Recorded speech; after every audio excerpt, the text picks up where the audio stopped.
On today's episode, I am joined once again by Jorge and Dakotah with our special guest, Mr. Elson himself, a Shikikan connoisseur if I've ever met one. Today, we're going to be talking about video games. And like I've said before, this podcast is not sponsored, so I can say what I want. Okay.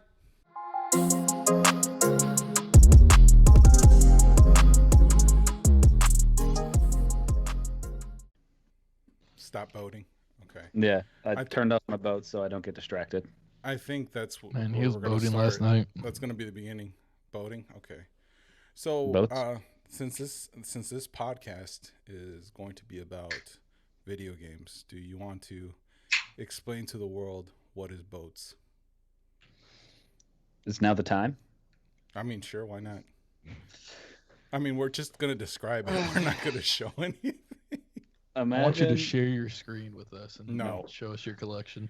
Imagine World War II battleships and reenacting famous battles that took place around the era of World War II. But instead of battleships, they are waifus. So this is waifus and lollies. This is based around the most tragic point in human history. Yes. And we've replaced the history with joy, pure joy. Pure joy. Yes. Is that how you would describe it, Elsid? Yeah. I mean, what isn't better when you turn it into anime? So I don't think you can. I don't think you can go wrong when you just slap big ol' anime bazonkas on anything. That's true. That automatically makes it 10 times better. Yeah. What's the meme of the guy where he's like, "What if it was this?" You know. So what if it was an anime? Boom. I'm not gonna lie. I didn't think we were gonna just jump into that right away. Yeah, I thought this was gonna be classic old video game. Video games. Well, I mean, it's the topic of today, right? So I guess if there is an outline, which I never have one because I feel like they're dumb and limiting, right? But if there is an outline for today, we're talking about why we're even friends, right? Or why do we even talk to each other like on a regular basis? And it's honestly video games. Yeah, it's true. Yeah, when I stopped playing video games, I didn't talk to Dakotah for like 2 months, and he was very depressed. He was calling me. He was like, "Ralf, where are you at? Come play Civ with me."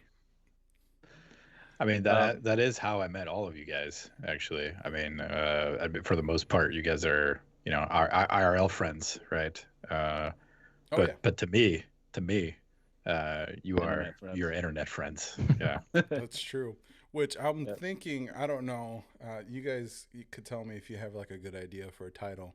I'm thinking of calling this one Certified Internet Friends, Video Games, something like that. I think that's a great title. Yeah. That's great. Or surviving the vid with no wait. Nah, I like Certified Internet Friends. Surviving the vid with video games. Certified Internet Friends carries a lot of weight in this circle. It goes back to how we all met, why we all met, and somehow how we're still friends. So after all this time. So the Internet Friends term, I remember it was back like when we were all playing PlayStation. We had this other app before Discord. It was called like Slack. I think it was even before we used Slack. It was the one before that, the terrible one. Elson messaged us all from a restaurant. He's like, "I'm at this bougie ass restaurant. I'm a little drunk. I just want to let you guys know you're my bestest internet friends." That's a pretty accurate way to describe how we talk to each other. Yeah, that's where it all started. Yep. Yeah, we have drinks and then play video games and then yell at each other when we're doing bad. Yep. Yeah, so I met Elsa playing Destiny. Me and this other guy were looking for a third person to play Trials of Osiris with, and we were just LFGing everywhere, and we happened across Elsa, and he was cool. And for some reason, I thought he was Canadian for the longest time. And then what? Did he apologize constantly? I'm sorry. Sorry. What is this about? For some reason, I don't know. I thought you were like from Toronto or something. I think that was like another person that we played with like right before that. But then the rest is history. Now we're all buddies. And that was like 5 years ago, if not longer. So I was, it was funny. I was talking to my coworkers today, and this was after Jorge left. And I think you already have some fans, Dakotah. Like people. Oh yeah. Yeah. They all my coworkers know you by name now. Perfect. Now that might be infamously, and partly from the podcast, but they're like, they were really impressed when I told them you were like once upon a time top 100, something like that on Destiny. Yeah, in Rumble, I played Rumble like nonstop when I was doing nothing else, and I hit like top 100 for like 15 minutes. and then I got kicked off the leaderboard. I mean, should you kind of like I know we definitely know what Destiny is, but should we talk about like what that is? What Destiny is? Okay. So one of the things that I want to do today is go over everyone's top 5 favorite video games of all time. And my number 5, right? So my least favorite of my favorite video games of all time was Destiny. All right. And who better than the Destiny champ, Mr. myNameIsDuhh. Ooh. Explain to us what is Destiny, because we're too dumb to understand the lore.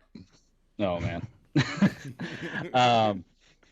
So Destiny is basically a first-person shooter / imagine a looter shooter. It's kind of like Borderlands, but with extra steps. It was made by Bungie, which is the same people that made the Halo franchise. So it was already a very beloved company. Beloved. They loved company. Baylift. Something different. And essentially the whole idea and what your goal of this game is, there's a very short campaign, but the majority of it is you are trying to get better gear to do harder activities that take place in this game. And it's all around the premise of a first-person shooter. You think of like World of Warcraft, or like any kind of RPG. I know that most people would have played Warcraft. They know what or they wouldn't know what Warcraft is, or like The Witcher, anything like that. Elder Scrolls Skyrim. Online. Yeah, Skyrim. Imagine Fantasy Online. Yeah, something like that, where your goal is to get gear to go do the harder stuff. And that's Destiny. But it was kind of the first of its kind because it was all based around the premise of a first-person shooter, and it's so far the only one of its kind. I guess Division tried to mimic it, and so did Anthem, and neither went as well. But yeah, that's pretty much Destiny. And it was a pretty ambitious game, for the time. I mean, it tried to be kind of everything and anything, in one package. I don't know. I feel like for us it kind of did. Yeah. Oh yeah. Oh, especially the first like original Destiny when it came out. And if I'm not mistaken, isn't Destiny like the first flagship game for PlayStation 4? No. No, it was on Xbox as well. No. But like the launch of PlayStation 4 was hand in hand with like Destiny. No, I think they promoted it really hard. I think it came out the year before. The PlayStation 4 did. Because remember, also with PlayStation 4, with Destiny, you had exclusive PlayStation content. Yes, that was more of a deal with Activision and Sony, where they just wanted exclusives, and so Sony paid money for Activision to let them have free stuff. And I remember in the beginning of Destiny 1, it was like guns, maps. That's about it. But no one was really happy about that. I mean, and Hawkmoon. Everybody loves Hawkmoon. Hawkmoon's like the coolest gun in Destiny, right? Hawkmoon was sweet. And literally half the player base, half the people that the game was available to, never got to play with Hawkmoon. And it was at its best when it was only on PlayStation. It was stupidly good. And for those of you that aren't familiar with Destiny or first-person shooters, Hawkmoon was a gun in that game specifically that was very strong. It would sometimes do double damage bullets, or if you got really lucky, it'd proc like 3 double damage bullets at once and fire 1 super bullet and instantly kill people. So in a game that's centered around PvP, which Bungie was very good at. I mean, considering Halo, that was a big deal, and it was very overpowered and fun. I thought it was cool, but I for a second want to talk about two things: trials and raids. Oh boy. Okay, and I'm just gonna throw you and Elsid under the bus. The reason, the reason why Destiny's like my number 5 game and not like my number 2 or 1 game is because raiding with you guys is like the most stressful stuff in the world. They're basic. This is how the conversation goes. It's kind of like when a crackhead tries to ask you for money on the street. It's like, hey man, come and play this game with me.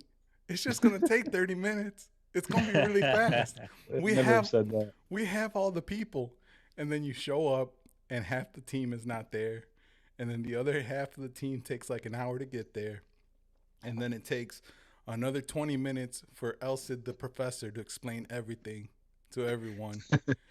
And nobody pays attention the first time he explains it, so he gets mad and says, all right, everybody shut up, and then he explains it again. And then we go and do it and fail about like 100 times. Oh, man. And then by the time everyone's hungry, depressed, and pissed off at each other, you just might get whatever piece of gear you were looking for.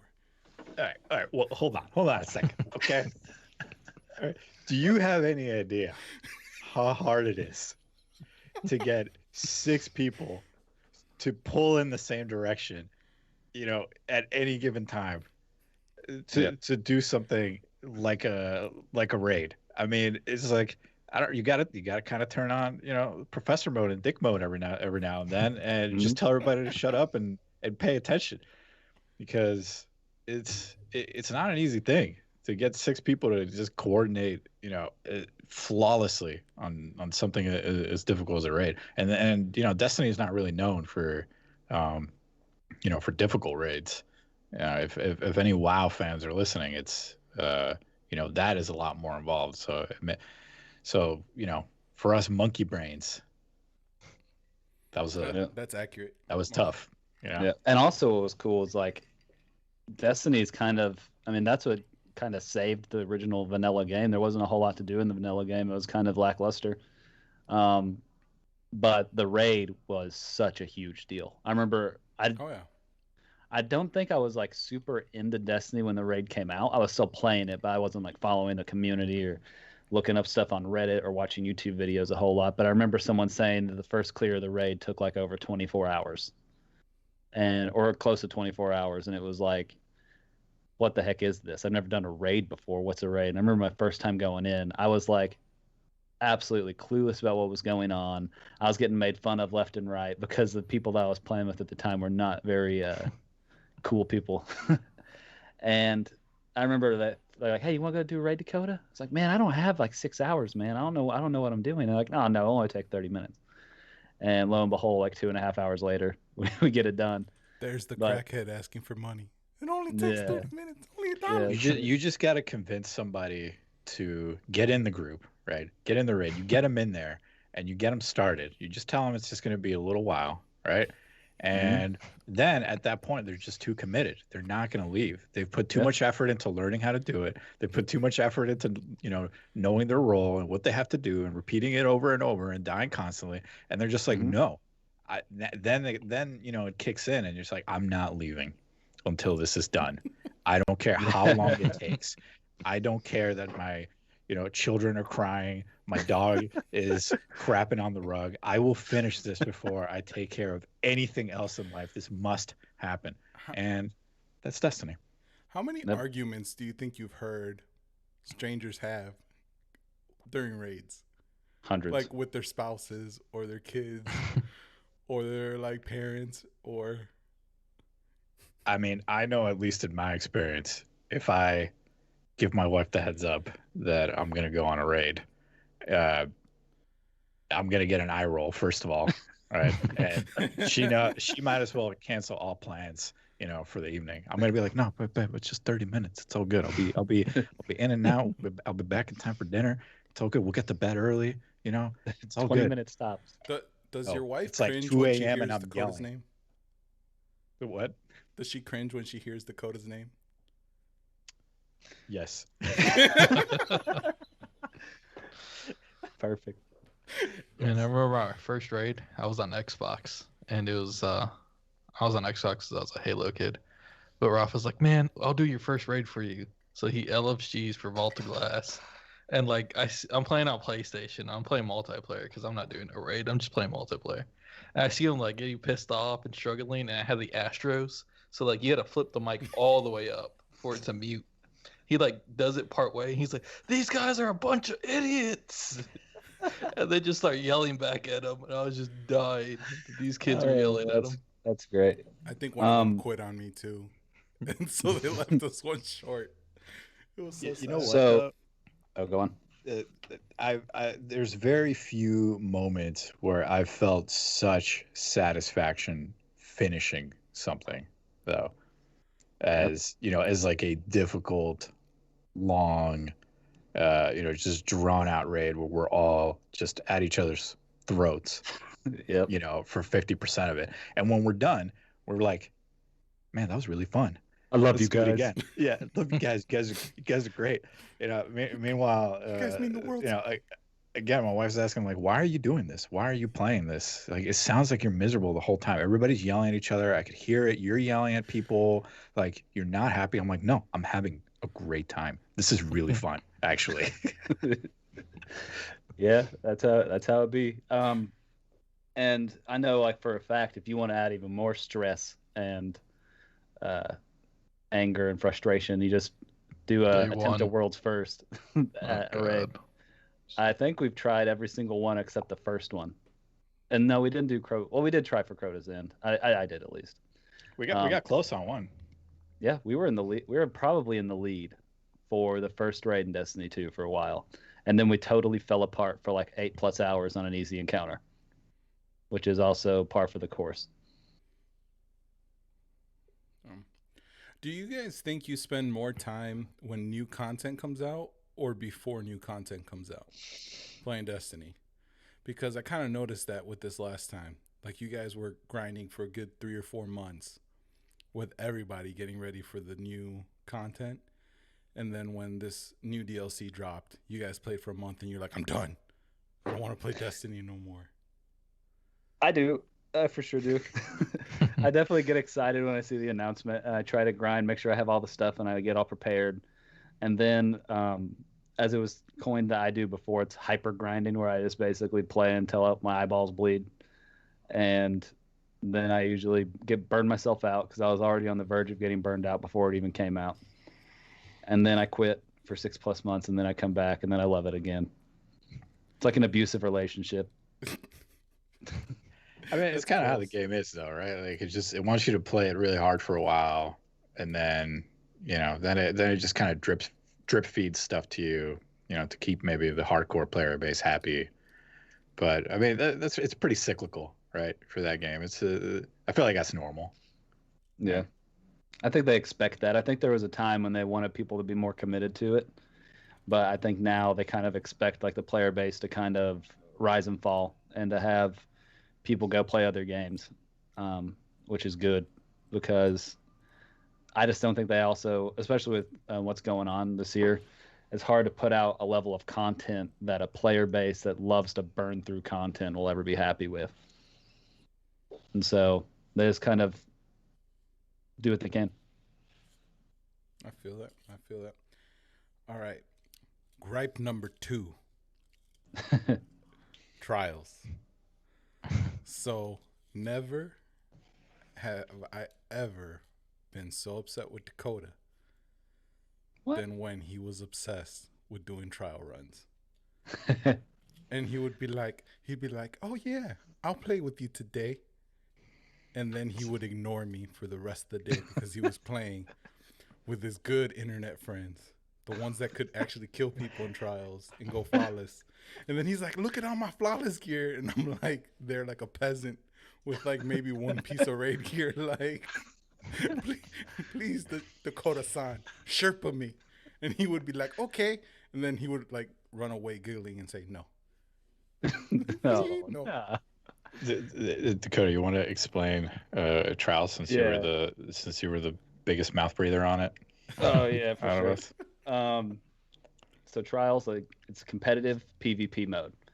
It's centered around it's basically like an elimination style game mode where it's 3v3, and your goal is to either capture the point at the end of the round or just completely kill the other team.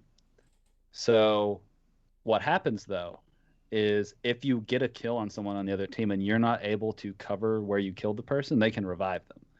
So for how simple it is, it could get pretty complicated where you go for a trade where you know you're going to die and you kill somebody, but you're able to cover your res. They can resurrect you. Now you have a 3v2. And it got very competitive very quick. And it also kind of kept Destiny in the running on Twitch. I know that it was huge every Friday through Monday, that there were thousands upon thousands of people watching trials, trying to get in and get help playing trials. And I think that's where I spent a majority of my time playing Destiny, especially Destiny 1, was playing those PvP modes during the weekend. And how did you get the major goal, or what was the ultimate goal for trials? Oh yeah, your ultimate goal is to win 7 games in a row without losing. Well, it's 9 wins technically. Yeah. But the way that you purchase your trials card, it's like your ticket that you need to punch 9 times. When you get it, you automatically have 1 win on it. And then your first win counts as 2 wins. Right? I don't remember because it's been a long time since I played D1. But essentially you needed to win 7 games, and you were able to lose 1 and it not count as a loss. So 4 strikes, you're out. But if you want to get the ultimate gear, ultimate reward, you need to win 7 games and not lose 2. Yeah, so that was where I met Dakotah. You know, that was my first interaction with him. So I used to, I would play a ton of Destiny, but mostly by myself, right? And Trials of Osiris was the pinnacle kind of end game PvP activity to do. It was just once every weekend. Only the super sweaties would get in there and do it and try to get those 7 wins in a row if they could. And I was always playing by myself, and you LFG or you look for a group right online. Randomly found Dakotah. We got into a game. I don't even know if we got a couple wins, I guess, right? But I mean, that's what started it all. When it comes to Destiny, like after that, I feel like we all went down the rabbit hole and just wanted to be as good as we could at that game, specifically for that game mode. Like that's what motivated us the most, beyond the raid, right? Like the raid was one thing, but I feel like Trials was really where we put a lot of our energy into that game. Right. And a lot of energy. So I am your average gamer. I am, right?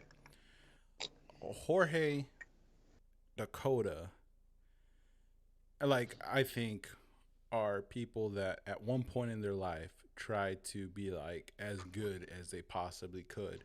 Jorge on Halo, Dakotah on Destiny, and they reach like top tier level play. Elsid, you're pretty good too. Like you were pretty close to Dakotah, if I'm not mistaken, right? Oh, I got carried by Elsid all the time. What are you talking about? Oh well, there you go. So Elsid, okay, so all 3 of you, pinnacle players. I was a weekend warrior, but I made it through somehow. We mutually backpacked each other. It was kind of like who's going to be playing who's going to play bad this match, who's going to play bad on the next one, or who's going to just start popping off. And we've all had our moments where we've just done insane stuff that didn't make any sense and defied all logic. Right. But for the regular player, how feasible was it to get those 7 wins?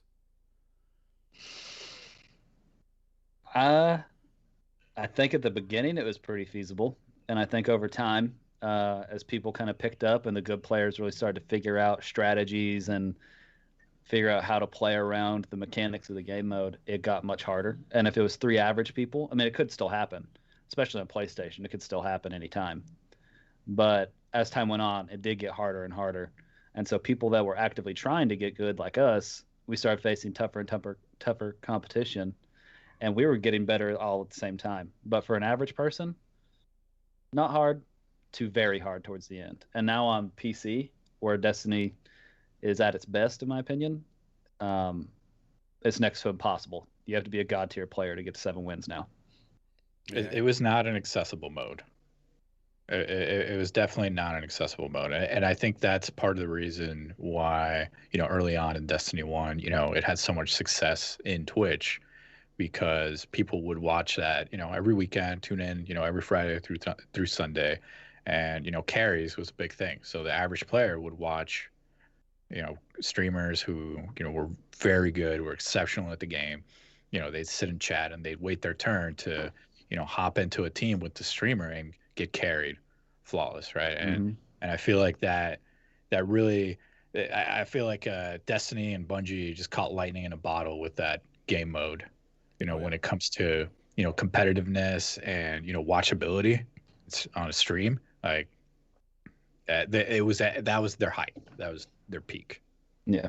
And just to kind of like give for a point of reference, as far as like streamers that stream trials, 2 massive streamers that got their start playing trials, Real Crafty, which some folks will have heard of. I know we all know who he is, but then especially Dr. Lupo. Almost everyone knows who Dr. Lupo is, whether they play video games or not, because he's just a huge household name now. He started streaming trials and helping people go get flawless cards, and he's exploded now. How much of that is from Destiny is, I would say, a good portion. That's how he built his core fan base. And so, yeah. Which, if I think of like streamers that got really big, like I think Destiny started a bunch of streamers, like, or blew up a bunch of streamers' career. Like, now I don't keep up with the Twitch drama. So if I mention people that have been canceled, like, I don't know, I'm so sorry. Almost everybody. I know, almost everybody. I think King Athalion, was that his name? Mm-hmm. King Athalion, Professor Broman, Miss Watts 5000. Is that Miss 5000 Watts? Yeah. Miss 5000 Watts, Lumineer or Lumi, whatever his name is. Luminosity. Luminosity. There you go. Luminosity. Dr. Lupo, Triple Wreck. I don't know if he still plays. I think he does. I've seen Real Crafty. I think my favorite streamer out of all of them is Real Crafty, though, man. That dude is just so funny, man. He is. Just his bot comments alone are hilarious and just worth like reading through on the stream chat. But yeah, man, Destiny is definitely one of those games that I think I think it started it for me to become a better gamer. Even though I still suck.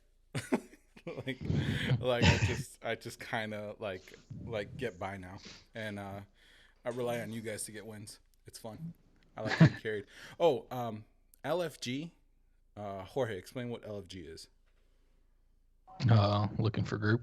So you just post what you're looking to do. Other people will reply, or you reply to a post and send each other your gamer tags. Right. Which I used to think it was weird to try to talk to people on the internet until Destiny, and I was like, oh my God, I gotta find more players to play with. I did it. Yeah. I did it. Yeah, I mean, it kind of did force you a little bit to go out of your comfort zone and seek people, because like, most games like that would have, something called matchmaking within it, where it would just randomly put you with a group of people, and then you're all kind of forced, in the same group and work together. Bungie specifically decided that they didn't want to do that, for whatever reason, whether it's right or not.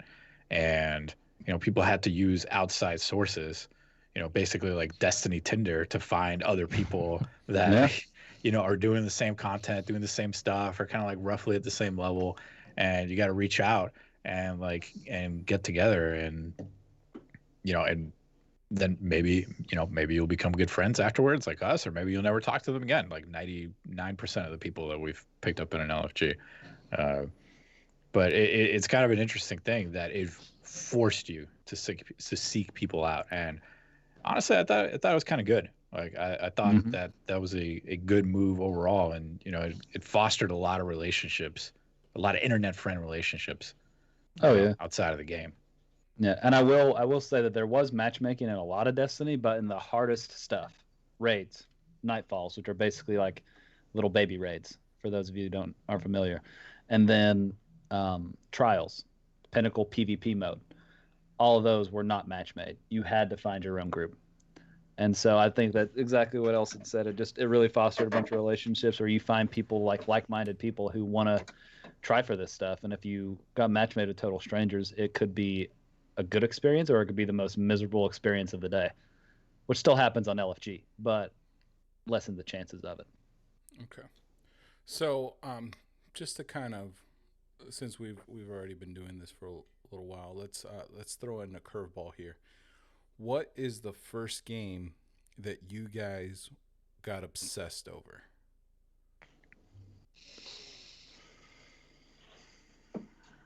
Like, think back to when you were wee little lads.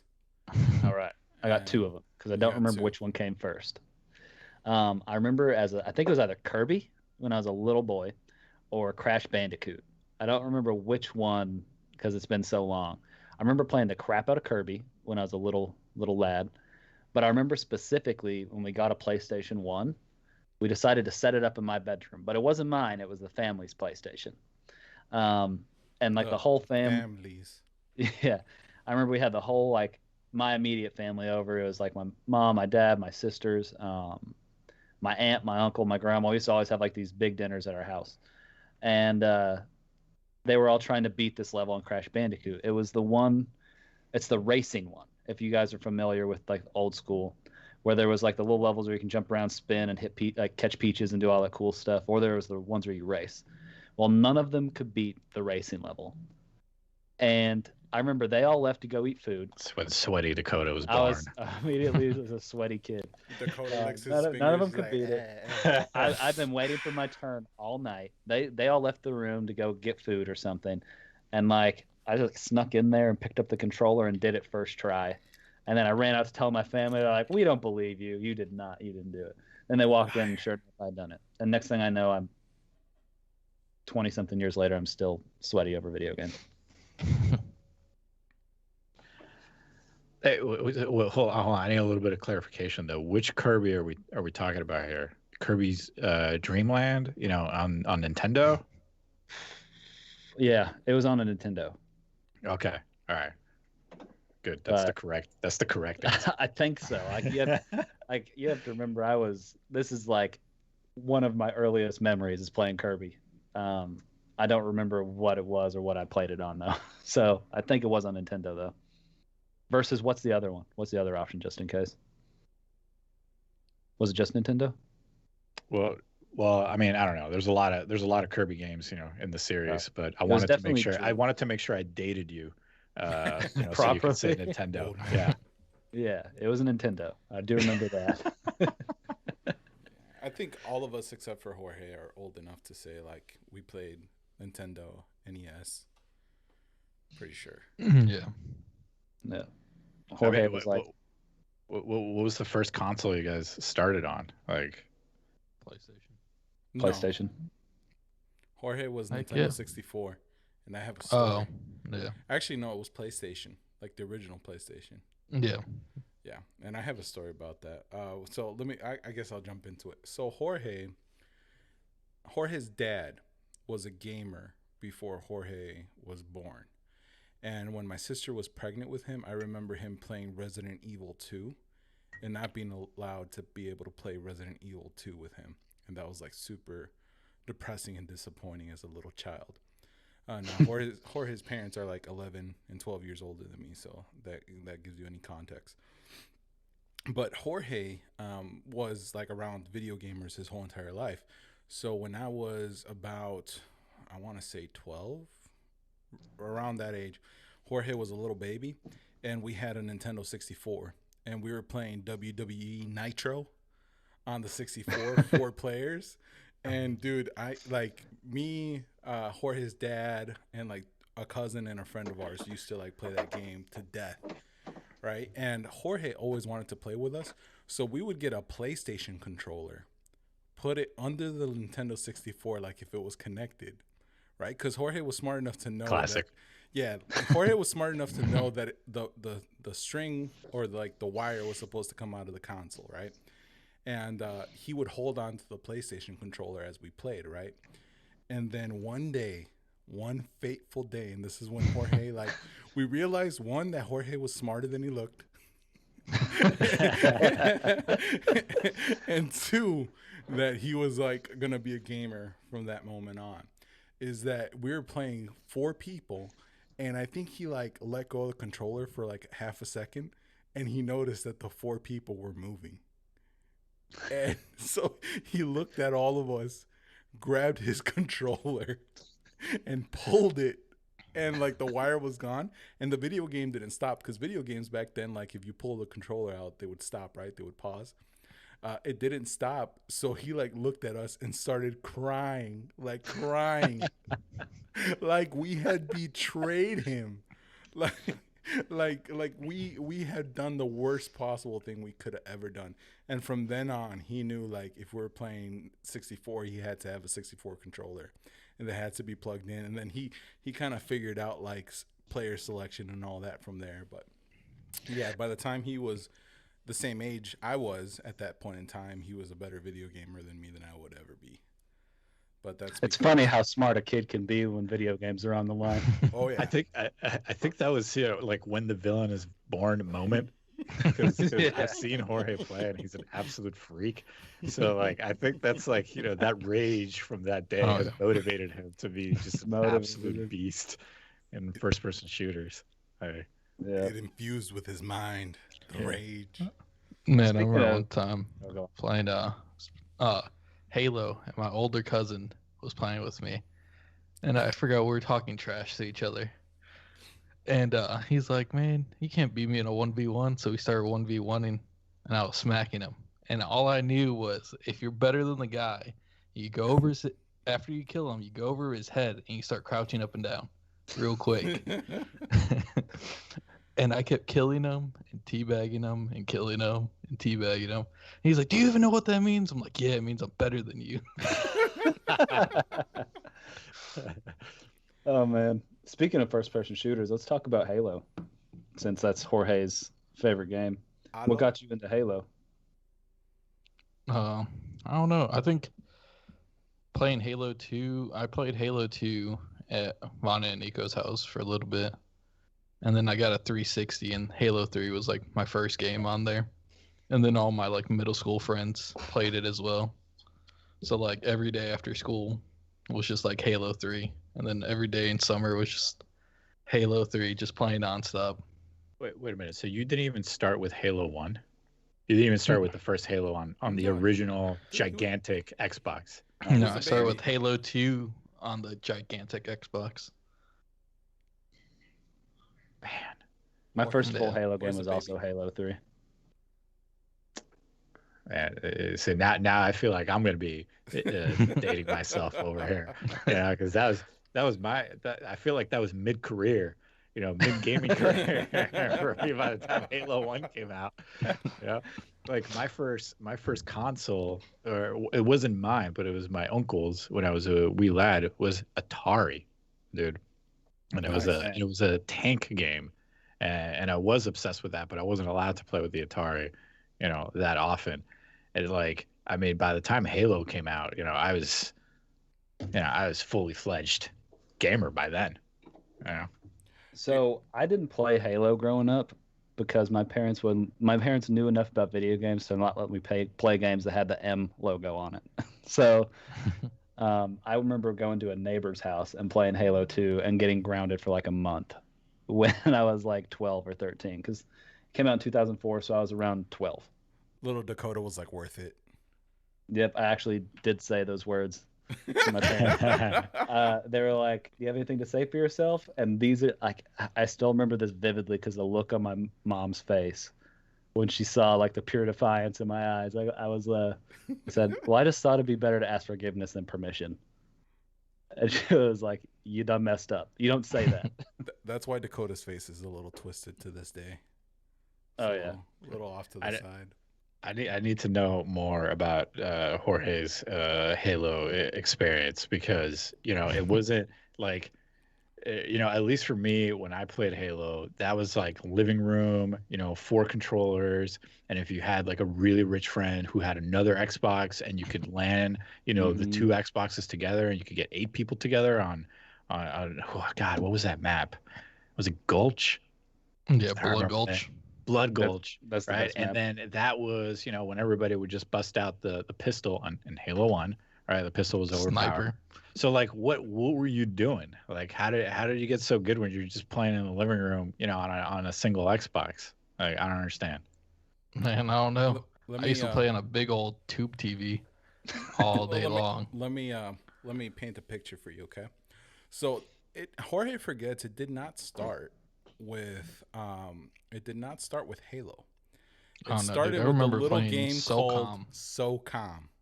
and I remember I was so young Navy that I could play the SEALs. game, and I was wrecking people, but I couldn't have the headset because everybody would talk trash in that game. Yeah. Oh yeah, there was some bad language being used in that game. Jorge was too small.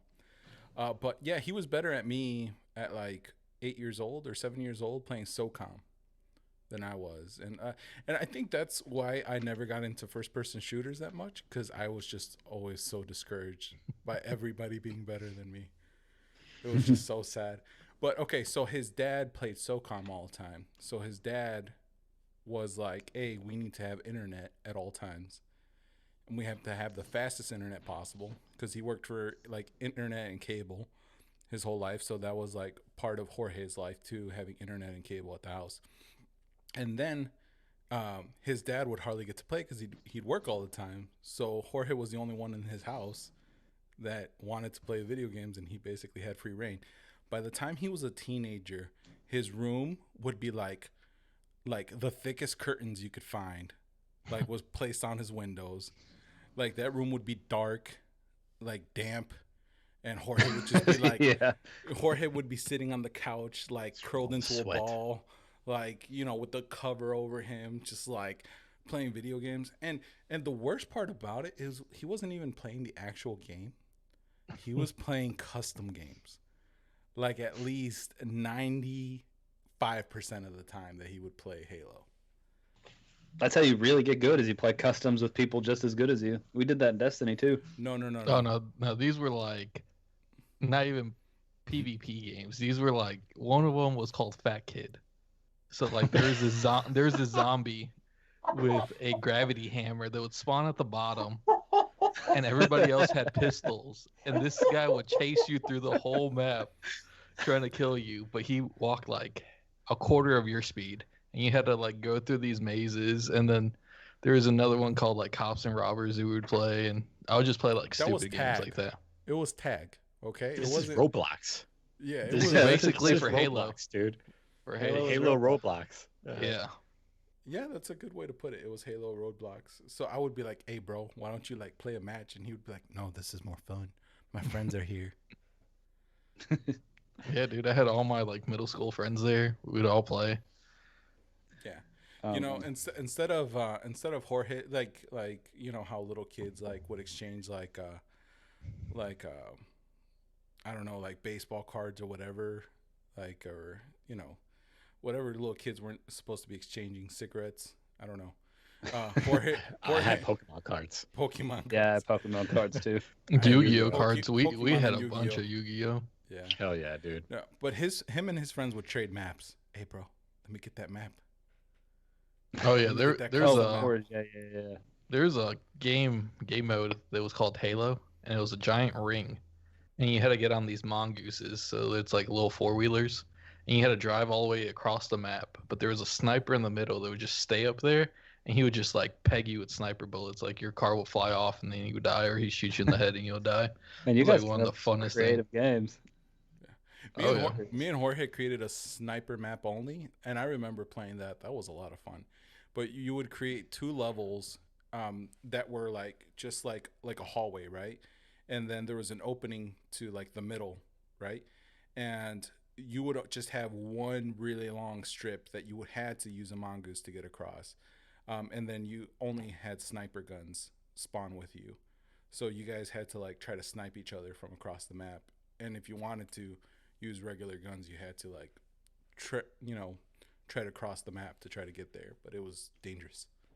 The only time I remember really sweating in Halo 3 was 7-on-7-on-7, I think. It was the 7th month of the 7th day. Bungie would come out and play matchmaking. And if you beat them, you got their recon armor. If you did. So, like, I remember all of us getting into a group and just matchmaking all day long. They still do stuff like that in Destiny. Yeah, they do. They've been carrying that on for a while now. Bungie loves 7, right? Oh, yeah. And they have done that, in the form of, they call it the Bungie bounty. So basically, if you match up against Bungie staff in a PvP game and you beat them, then you get cool stuff, right? To kind of show off to your friends that you pooped on the people who actually made the game. Yep. So we know what got Jorge into first-person shooters. What about you, Elson? What got you into FPS games? Dude, I mean, like, I don't know, how far back do you want to go here? Because we're going back. We're taking the way back machine here. Let's take the way back. Back when you used to pretend that sticks were guns, I guess. I don't know. Yeah, I've been playing first-person shooters. Back in like the Super Soaker days, or yeah. No, dude. I think like the first first-person shooter that I took like semi-seriously, and it again because it's like couch, 2v2 or 4 people, couch PvP was Perfect Dark on N64. Yeah. Did you guys ever play that? I didn't play Perfect Dark. I played 007. Did you play GoldenEye? Yeah, a lot of people start with GoldenEye, and I did play GoldenEye, and I like GoldenEye. But Perfect Dark was the game where I was like, first person shooter PvP is where it's at. This is, what gets me pumped up. This is what gets me going. And I think it was because it was a great game for sure. At the time, it was like super polished. You even needed extra hardware at your N64 to just even run it properly. But it also had a very OP gun that I used, obviously. And I would use that to just absolutely crap on my buddies who didn't know about the very OP gun, the laptop gun, which is basically just a gun that you set on the floor and it kills people automatically. It's a turret. You know what? You just reminded That's me. my first game. You just reminded me of what made me love first-person shooters, and it wasn't GoldenEye, even though it was a great game. It was Jet Force Gemini. That is a fantastic game. Dude, It's a third-person shooter, though. It's a Me and third-person Jorge shooter. look clueless on camera. No, We're no, just no, like, no. As soon as I tell Jorge what it is, he'll remember. It's the one with the boy, girl, and the dog. Dude, Yep. the dog. Yep. The I'm dog. looking it up right now. The dog was so badass, bro. He was so freaking badass. Oh, hey, how's it going? Tell us that hello. okay. You gotta go. For a No, I'm sec? fine. All right, cool. No. All right, so this dog was so badass, he would become a little tank with a gun on top of him. Okay? And this little dog, when he became a tank, could fly for like 5 seconds. I'm looking at pictures of it right now, and I'm so unfamiliar. Jet Force Gemini was an amazing game, and I don't know why there was never a sequel or any kind of continuation of that franchise, because it was really successful on N64. Was it? Wasn't it? I think at least in my eyes it was, because I loved it. Like I had the game. All right, Yeah, Nintendo, it was great. listen. If Elson likes it, it's successful. All right? Yeah. Wildly successful. Well, back in the day, you had nothing to go off of, right? You had like, Nintendo Power magazine, or God, what were the big magazines back in the day? That pretty much told you what games were good. It was Game Force. Was Game Informer a thing? Game Informer was another one. There was another. Anything you could pick up at Blockbuster or at GameSpot. GameSpot, yeah. Yeah, not GameStop, GameSpot, the magazine. That was also like a big deal back in the day. So I would pick those up, and if it told me Jet Force Gemini was good, I automatically assumed that, that it was great. So obviously I bought the game, loved it, and I can only assume that millions of people did the same. Accurate statement. I bought the game because I saw a little dog with the gun on its back, and I'm like, this has to be amazing.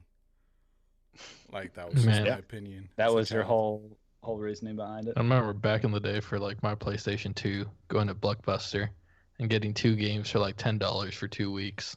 Heck yeah, dude. Oh, those were the days. Rip Blockbuster, bro.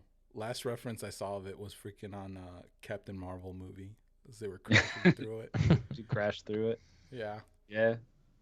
Yeah. I still got a laminated Blockbuster card somewhere, kind of like tucked away as like a relic, along with my Pokemon cards. That's for you to tell your grandchildren. Hey, This grandchildren, is- there was no streaming services when I was a young man. We had This to is the go to the perfect, store and beg our parents to let us rent a video game. Yeah, this is the perfect segue into the first-person shooter game that got me, like, above all, into only wanting to play first-person shooters. So I got an Xbox 360 for Halo 3, right? And I got Halo 3, and I played it, and I loved it.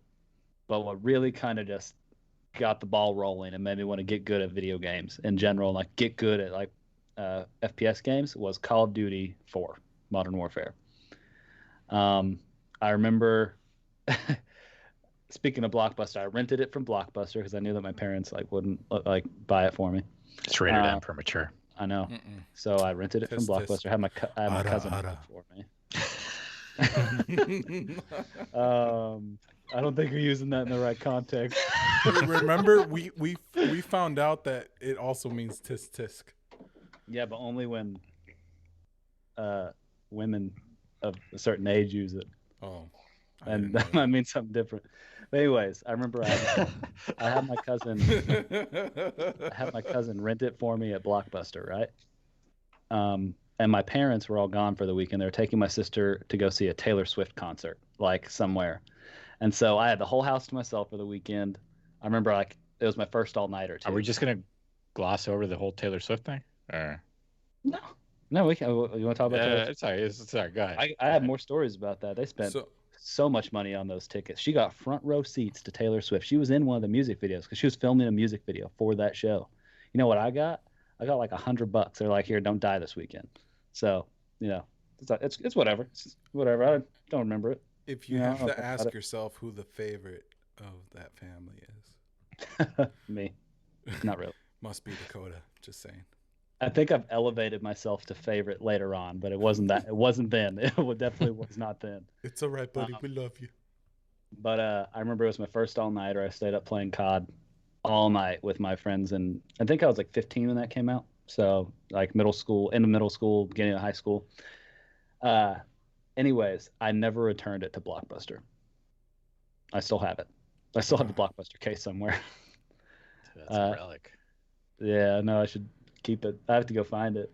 His cousin somewhere owes Blockbuster like $80 million. Yeah, probably. Yeah, it's your fault they went out of business, Dakotah. Probably. Oh, but I remember like probably my first or second match ever playing that. I played Search and Destroy with some of my friends from high school, and like they were kind of giving me crap because I had no clue what was going on. I just knew point and shoot, right? They all died, and it was just me. It was on the map, Wet Work. It was the one that's like you're on the ship and it's raining, if you remember anything from Modern Warfare. And they all died. They didn't kill anyone. And somehow I killed all of the whole enemy team in like a span of like 3 seconds. Because it was like a combination of them missing a lot and me getting some lucky shots off. But back then, even if you were in like a game, like party chat or game chat, you can't hear the people talking once they die. So I killed everybody. And when I finally got put back on comms with my team, they were all just screaming and yelling. They were so hyped. And that's pretty much when FPS games grabbed me.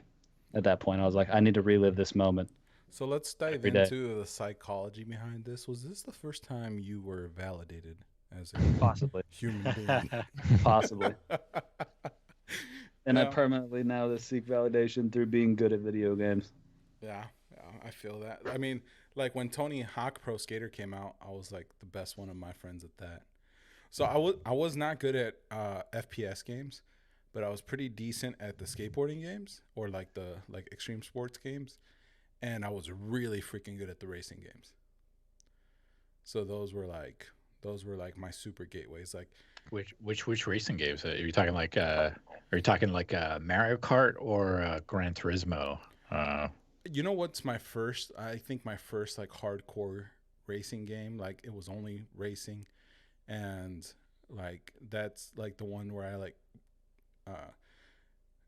what is it called? I cut my teeth with. Yeah, it's the one I cut my teeth with. Freaking Road Rash, the motorcycle one, where you were in biker gangs and you would freaking have a baseball bat and like whack people in the head with a baseball bat. Dude, was it? I mean, Heck wasn't yeah. that like a Twisted Metal, like Oh, kind of yeah. slash kind of rip off kind of thing? I mean, it was like it was popular, but was it? It was kind of Twisted Metal, but motorcycles. It was right? no. Twisted Metal was a top-down video game when it first came out, and it was a battle royale, so you had to kill the other car, Yeah. right? Which Metal Gear or Twisted Metal was a great game. I hadn't thought about that game in years. I hadn't thought about that game in years, bro. That is such a good game. But no, Road Rash was a legit race, so there was point A to point B, but you could like, hit somebody in the head with the bat as you pass by them. So it was freaking awesome. Rated M for mature. Yeah, or I think that was T for teens because It is. M for mature wasn't even out by then. Yeah. Yeah, so that was teen for teens. No, but the one where I was like, okay, I need to become the GOAT at this was Need for Speed Carbon. Oh, Need for Speed series is it's an addicting game. That whole series. Yeah. Yeah, I was never big in racing games. I definitely played, like the Gran Turismos, but Need for Speed, there was something about that where it's just like, you get that Honda Civic with the super loud muffler and the underglow lights, and you go too fast, too furious, Tokyo Drift mode on it, and just something was so great about it. The soundtrack was good too. Dude, I remember playing LA Midnight Club. Oh, Midnight Club was dope. Yeah, and just making like the Paul Walker Too Fast Too Furious GTR on there and just driving. I remember playing, I think it was Midnight Club 1 or Midnight Club 2. I think it was the first one where there were always civilians walking on the road. Like me and my sister, when we'd play, like we were little kids at the time, we'd try to hit the civilians and land them in the bed of the truck that we were driving. And we'd do that for hours. But like we were just little kids. I think kind of like what you said earlier, like I think the Need for Speed franchise kind of just caught lightning in a bottle, and they decided to make Need for Speed Underground. It came like right at the right time with the Fast and Furious movies. Because I remember, I think it was either Underground 1 or Underground 2. I tried so hard to make the Too Fast, Too Furious Lancer Evo that Paul Walker drove. And I just couldn't. I was like, why doesn't the fender look the same? I was so mad. Raging, make better fenders. Need for Speed. Yeah. Freaking EA. Actually, I'll date myself a little bit. The first Need for Speed game I ever played was Need for Speed Porsche, where you had to try to get all the different types of Porsches. And I loved Porsches. I still love Porsches. I think Porsches are probably my favorite car if I had to choose. But like it's good taste. Yeah, when you had to make your way from the classic Porsches all the way to the modern day Porsches. And that was a great game, and I was hooked ever since. Man, German engineering's the best in the world. Jorge's over there like, yeah. Did you? I mean, I know we're definitely like all into FPS, but it's like, what about like non-FPS games besides like Need for Speed or racing games where you guys like obsessed with? Like, I'm kind of trying to lightly introduce here. Like, am I the only one that was obsessed with JRPGs growing up, or my first one was Final Fantasy X. Yeah. Oh, and yeah. Well, I mean, further back, but 10 is amazing. So, let me explain a little bit. My mom is a bit of a dogmatic religious person, so she thought everything was the devil. So anything that I got to play was because of friends or because of Jorge or because of my dad, right? And then at a certain point in time, like I no longer got console, so I didn't. After Nintendo 64, I didn't have another console until PlayStation 3. Until I like basically bought it myself or somebody gave it to me. I forgot how I got it. But my brother-in-law, I was staying with my sister and brother-in-law, and they took me to Blockbuster, and they said you can rent any game that you want. So I saw the back art for Final Fantasy X, and I was like, "There's no way this is a video game," right? And when that started playing, I basically like just like melted. A weeb was born at that moment. Dude. I'm just gonna ask this because you played the game, right? And you know, a lot of people that probably haven't played the game won't understand this, but I need to know personally: did you cry at the end of the game? I am gonna say something that I'm very, very, very shameful of. I never finished the game. Come on, man. Get him off this podcast. Okay. So, ladies and gentlemen, you just saw friendship being destroyed.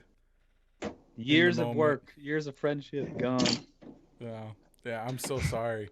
I know how it ends, though, but I'll tell you this right now. I probably would have cried. But you didn't feel it. I did not feel it. You didn't feel it. I'll tell you what, though, like, the basis of the story, though, had got me hooked. But like I said, it was a rental. I was like a stupid little kid. That's another problem that I had. I was really stupid as a child. Like I couldn't figure out video games by myself. I really needed a guide to get me through the video games.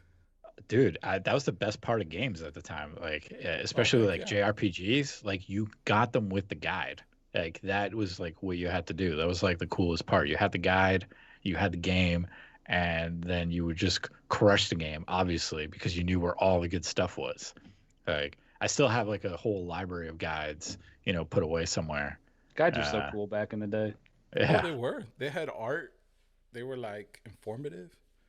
Yeah, I think other than like FPS games for me, because I didn't play Final Fantasy. I remember my aunt and uncle having them. They're like 10 years younger than my parents, so they were in their early 20s when I was old enough to play video games.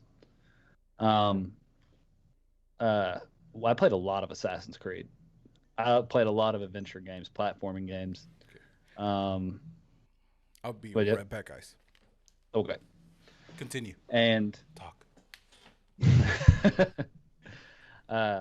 Any kind of adventure game, I played the crap out of those. Like when the PS3 first came out, Uncharted. I was so hyped about Uncharted. I was always a Naughty Dog fanboy about anything they put out. Yeah, I mean, you know, Crash was a Naughty Dog game. You know, so played every Crash game. You've been a fan of Naughty Dog for a while then. If you played Crash. Yep, played the first Crash game. Yeah, I mean, I played a ton of Crash back in the day too, man. And like, I don't know. I feel like I'm you know, we're doing a lot of time skipping here, but like. We're jumping around a lot. Yeah, we're definitely jumping around a lot of different eras. I feel like there's going to be multiple episodes of video games in general because we could go on, you know, on this for a while. But like, I don't know, man. I think that like, you know, when it comes to platformers and difficulty, I think Crash is up there as one of the hardest platformers back in the day, at least for me. Yeah. For sure. Do you remember those levels where you had to jump around, like jump over the bridge, and it was like if you missed the spot where you're supposed to land, you just fall? You know what I'm talking about? Or it's like this big, long extension bridge. Yeah. Yeah, you just had to time it perfectly. And you're running the entire time, so you have to like time your jumps. You didn't have joysticks then, so you had to like use the little D-pad to move horizontally and forward at the same time, which is almost impossible. That was like the type of game where you know, you had that huge jump, but the geometry of the jump didn't make sense. You almost had to start the jump when the drop off started to get it right. And that's something that people couldn't figure out in Crash games. And I think that's why, you know, it was considered so difficult at the time, just because of stuff like that, where it's like you literally had to kind of glitch your way through it just the way that it was made. Have you ever seen the PewDiePie video of him playing that recently? No. It's hilarious. He gets so mad on the bridge jumping level. It's great. But speaking of high difficulty games, what's your opinion on Dark Souls? For those of us who have played the Dark Souls series or the Sekiro series. Again, this is where hardcore gamers meets like regular potato. I'm telling you guys, man, I'm like, I don't know. When it comes to video games, I'm dumb. I don't finish them. I am as dumb as it comes. Dark Souls, though, if we're talking about like, top 5 games, favorite games, influential games, whatever, Dark Souls is up there as I think one of the greatest products ever made for people that absolutely want to hate themselves for 20 hours straight. Yeah. You know how I was saying earlier, like during the raids, my wife's asking me like, why are you doing this? It doesn't look like you're having any fun. That the entire game of Dark Souls is like that, but when you get through it, it is so satisfying. I've never experienced a game, for like Dark Souls where you're just absolutely beating your head against the wall to try to get through, a level or a boss or something. And when you're done, you feel like you accomplished something. It's a really strange feeling. Not a lot of games can do that, effectively. I feel like a lot of games nowadays are very, tutorial heavy, kind of walk you through a lot of things, a lot of map markers. Here's this, here's that. Even if you had a guide for Dark Souls, even if you had the Prima Games guide like you did for Final Fantasy, back in the day, it's not going to help you. You have to just get good. Yep. And I think that that's kind of rare to find within games nowadays. And I think that's part of the reason why they've been so successful. I think that's where the get good meme came from, right? It was from Dark Souls. When people were complaining, they're like, get good kid. like GITGUD, get good. Yeah. That was just the answer to everything. Yep. I heard that many times in my run through Dark Souls. I'd be like, oh, this game sucks. I can't figure it out. Gotta get good, dude. You just gotta get good. Man, my first who's your favorite experience was boss? playing go freaking on. Bloodborne, and that game was not fun at all. He streamed it, and I watched it. It was hilarious. No. And then Will you commit to finishing it for us? Bloodborne? Yeah. Bloodborne Sure. has arguably, like, out of all the bosses and like the Dark Souls series, Bloodborne, Sekiro, I think my favorite boss comes from Bloodborne. It's Lady Maria of the Astral Clock Tower. For sure. Man, spoilers. Jeez. I mean, Just just joking. naming I'm a not gonna boss, play that you're game. going to forget who they are. I'm not gonna play that game. You know what game I really want to play though, and I will. I don't know if it's out yet or not. It might be out. It's called The Black Myth. It's basically about the Monkey King. They say that it's it's like Dakotah? close to Dark Souls. Yeah, I've heard some stuff about that. It looks really cool. The gameplay of it, or the trailer for it, looked awesome. Yeah, I really want to play it though. And if it's like Dark Souls, I will commit to beating it, as long as it's for PC. It'll probably be for If PC. it's not for PC, I'm haven't not heard of buying it. a column. I'm not buying a console. I mean, Yeah, I saw some stuff that looks really sick. Who's your favorite boss in Dark Souls? Elson? yo, For me? Or, yeah, Sorry. and all of them. Oh, dude, that's so difficult. That's Give me a top I three. I think obviously like the hardest ones are always my favorites, just because they took the most effort and they took the most energy from me. So like Dark Souls, Lady Frida in the expansion, where it's basically like this I don't even remember now. It's like a 3 or 4 phase boss, basically. Mhm. You start out fighting a nun, okay, with Yeah. a scythe, with a death scythe, who then becomes more deadlier with her death scythe, and then summons a gigantic demon creature with a bowl filled with lava that spills lava on you, as her support. Like, I don't know. I just think like, the bosses in those games, the music and everything was just so creative and so over the top with, the design and how difficult they were, that it's that is a top boss for me for sure. And then I think Maria was one of the most memorable fights also. Like, I gotta agree with you on that. Music was fantastic, characters great, like setting was awesome. You're in a clock tower fighting someone who has a katana that they soak with their own blood and then set it on fire. And then set it on fire. Like, I mean, that's kind of anime, right? It's very anime. It's like some anime shit. Yeah, exactly. Oh, you know what I just remembered, and sort of like falling in line with anime games and Dark Souls, Devil May Cry 2. That was a game, dude. And it was actually pretty tough at one point. Until your character becomes so OP, he just wrecks everybody. But that was a super good game too. I mean, there was something super satisfying about chucking, some demon up in the air and then just jumping up and dual wielding some desert eagles at him, with silver bullets. Getting 48 hit combos.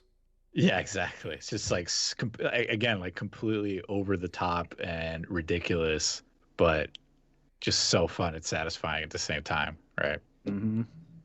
Yeah. That's also very anime. Extremely. What about you, Jorge? I know you've played Dark Souls. Who is your favorite boss? Since I've only beat 3, I think maybe the Dancer was pretty good for me. Dancer's up there. I think she's probably like my second favorite. Just how cool the fight is. I kept dying every time she pulled out that second sword, though, for a long time. Yeah. What's crazy about those games is like the learning curve, right? Like your first experience on the playthrough, you are just like beating your head against the wall. You're getting frustrated. You have to figure stuff out. But when it clicks and you beat the boss, it's so rewarding. I remember specifically in Sekiro, there's a boss that you fight, and he's like what you assume to be the main story villain at the beginning of the game. And about halfway through the game, you beat him. And you're like, oh, cool. I got really good. I got good here. Final boss fight, he is the introduction. You have to beat him to start the actual final boss every time. So it ends up being a 4-phase boss fight. And by the end of that, like you can walk up to him and body him. Like don't even take damage every time. At least in my experience, that's how it worked. Yeah, I mean, that's the thing about Souls games, right? Like it kind of forces you to progress. I just feel like they're so well designed when it comes to like the beginning of where you are skill wise when you start playing the game, and every boss is kind of like a checkpoint. Like, no, you have to learn to be this good or have this specific skill or counter down before you can move on to the rest of the game. Otherwise, you're just not going to make it, right? So by the end of the game, when you're fighting a regular mob boss or enemy that was just as hard as like an early boss in the game, you're just like, holy shit, like it's incredible. It's kind of a FromSoft is so good at like kind of psychologically getting you good. Yeah. Without you knowing it. You don't even know it. It's just the further you progress, the better you are. You don't even realize it until you get to the end of the game. You play the game over again. You realize like, damn, I'm kind of cracked at this. Yeah. One boss I think of is Pontiff Sullivan. He's a parry check.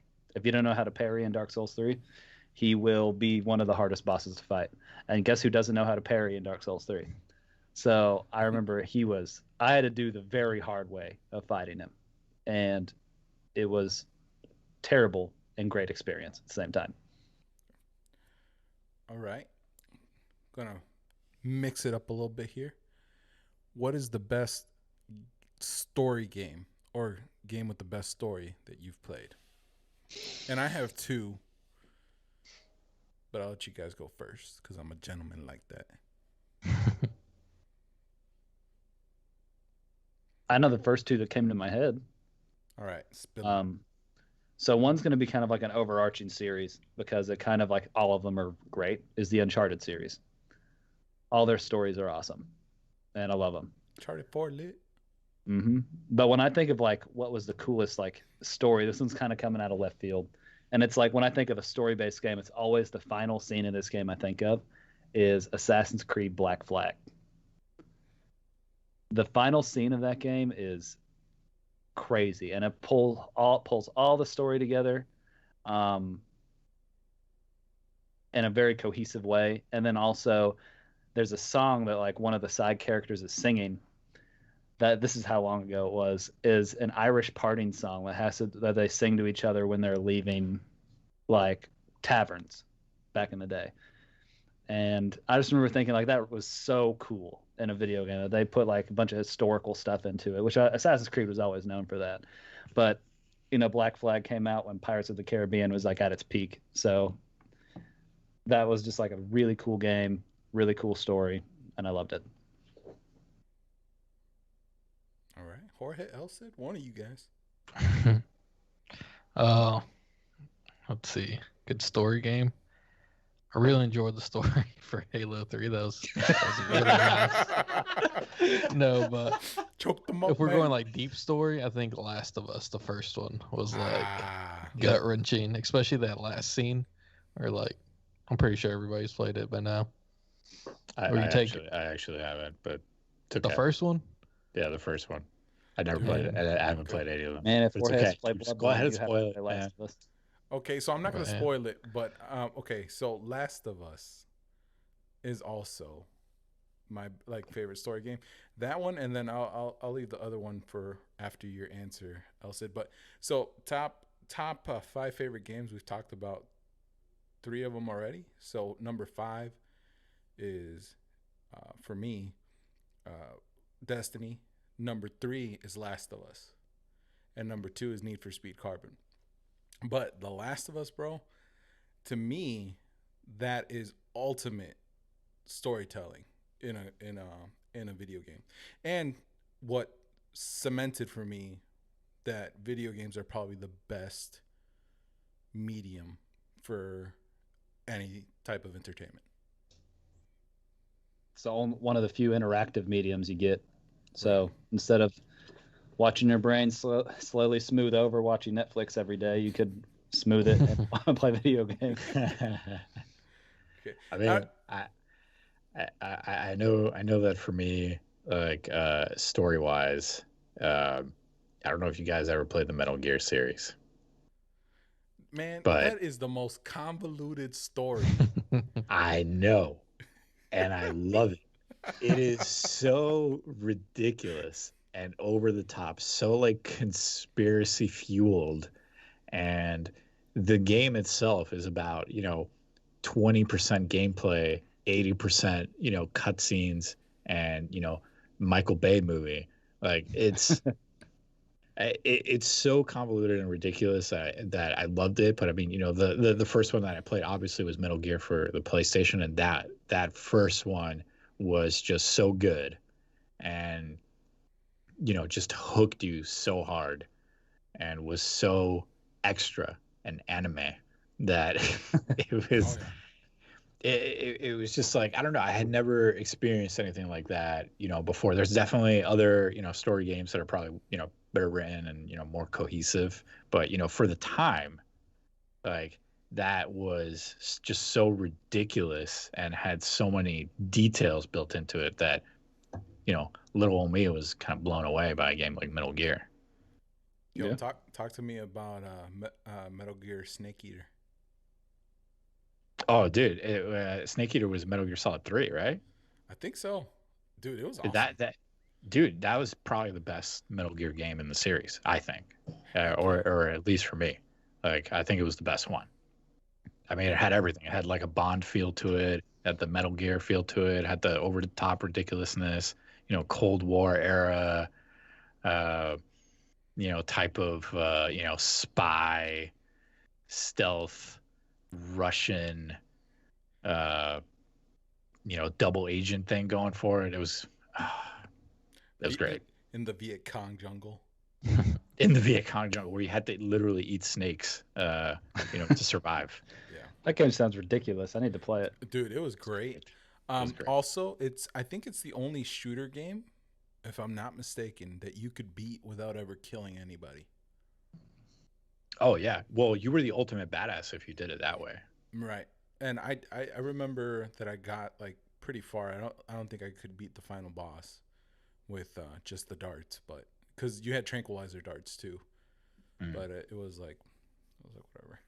But yeah, dude, Metal Gear Snake Eater was one of I think my favorite Metal Gear game. Speaking of Also, stealth, the soundtrack. No, it's sure. just the soundtrack. You know, when you climb in the ladder. I don't know if you remember that. very- You're climbing a ladder for like 15 minutes, but the song is playing, so you don't care. Yeah, it's like very James Bond. Yeah. That's funny. A runner-up also for a really good story-driven game for me is Titanfall 2. The story of that is awesome. But going back on stealth games, since we were talking about Metal Gear, how many of you guys have played Dishonored? Dishonored 1 and 2. I didn't play 2, but I definitely played 1 and I enjoyed the hell out of it. That was awesome. I think that's also a game you can get, like, completely beat without killing anybody, but it was super hard and impossible for someone like me. I'm a little bit too much of an ape. I just kind of go in there and I'm katana and everybody. Yeah, I think my first stealth game was Siphon Filter. It was Oh, for the man, that was- PlayStation 1. Ooh, that was... I remember climbing through windows and like sneaking around. I wasn't allowed to play that game, but I had the demo and I played the crap out of the demo like every day. That was like one of the first games that made like night vision goggles kind of cool, right? Because he was wearing it all the time. And Yeah. put it on, and you'd get that like night vision filter over it. And like, was that a PlayStation game or? Yeah, that was a PlayStation. But yeah, so you get that like really blocky, and night vision style graphics, and everybody was just like, "Oh my god, that's so realistic!" Like, it's... Do you guys remember the release of Modern Warfare 2? If you got like the special edition, you got like the night vision goggles with it. I have those somewhere. No, you don't. Did you guys ever? I do have those. Did you guys ever wear them? Yeah, I literally wore them that night. They were terrible. And I remember walking out of GameStop remember when it was beside Target. He's like, And I I'm didn't driving even make home it like to- this. I didn't even make it off the sidewalk, and those things were on my head, dude. Dude, it's super disorientating because it's like they basically put like it's like this. Binoculars? Yeah, they're like binoculars on your face, but they're like trying not to make it look far away, but it looks far away still. So it's super disorientating. Yeah, from what I understand, like real life, like night vision goggles. Well, first of all, they're like stupid expensive, like at least $1,000, if not way more, because of the way that their gearing is set up. Like it's almost like you can't really tell the difference between that and like wearing them and not wearing them. But when you go with the cheap ones, they're basically just wearing binoculars with a green tint. Nope. Is that what came with the Modern Warfare set? Yeah. I'm getting Basically. dizzy just thinking about it. I wanted to drive home in them, and then I decided that was not a good idea. You just turn like the headlights off, and you're like, Yeah. I can see. It's cool. So I remember I was with one of my friends, and I went home, and we went in we went to where behind my house there was like this massive empty field, and I was like, okay, hide from me. I'm gonna try to come find you in these night vision goggles. And I went and got my paintball gun and started looking around, and I could not see or aim anything with those things on because I was looking like 15 feet in front of me when those were on, and I couldn't even see the paintball gun in front of me like this, and it was terrible but awesome. I need to dig those out and wear them one day. Next episode, just have them on, please. I'll see if I can find them somewhere. Just turn off all the lights in your room. Yeah. The camera can see me, right? Just put them over the camera. Get the night vision tent. Okay, do we have any guilty pleasure games? Well, I think we've already gone over that. Oh my god, That's- That's the stupidest question you've asked. My god, do I? Boats are okay. So boats, the actual name for boats is Azure Lane. So that's my guilty pleasure game. But we've already gone over that, so we can move on. I don't want to call more attention. I think Azure Lane's all of our guilty pleasure games except Jorge. Nah, bro, it's Lego Star Wars, all right? Dude, Lego Star Wars is good. Why is that a guilty pleasure? That's a great game. It's a grown That's a man solid playing Lego game, dude. games. Nah, you know what? The real guilty pleasure is Hellboy, the The video video game. I would think also another guilty pleasure game for me is Osu. Os. I play the Osu? crap out of that game. It's not really anything like to be guilty about, but I just play it a lot, and it's kind of like one of those little mini games I play when I'm dead playing Apex with Jorge. So I mean,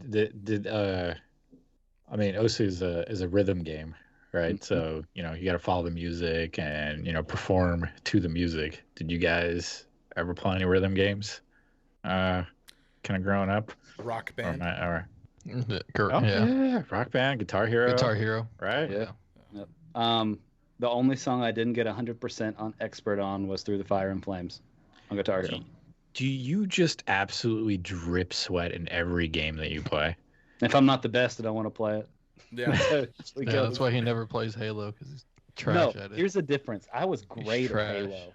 The problem is when you transfer from Halo from a controller to a mouse and keyboard, when all the other people who have been playing Halo for 20 years are still on their controller, you will get destroyed. And also because Bungie is known for their copious amounts of aim assists in video games. Okay, so the other day when we were playing with Michael and Kaylee, Valorant, this guy was like, "This is the worst game ever," because Kaylee was the kill leader and she's a little girl, and then I was actually getting more kills than him in the beginning, and he was like, "Oh, it's because you played this game so much more than I have." And then at the end, when he was the second kill leader, he was like a little bit more calm. He was like, "Okay, it's not that bad, but still." Years and years of FPS games that weren't Counter-Strike has put into my head that when I'm shooting, I just strafe left and right, nonstop. If you strafe left and right in Valorant, your bullets are going to literally be hitting nothing. They just go out of the barrel of the gun and disappear.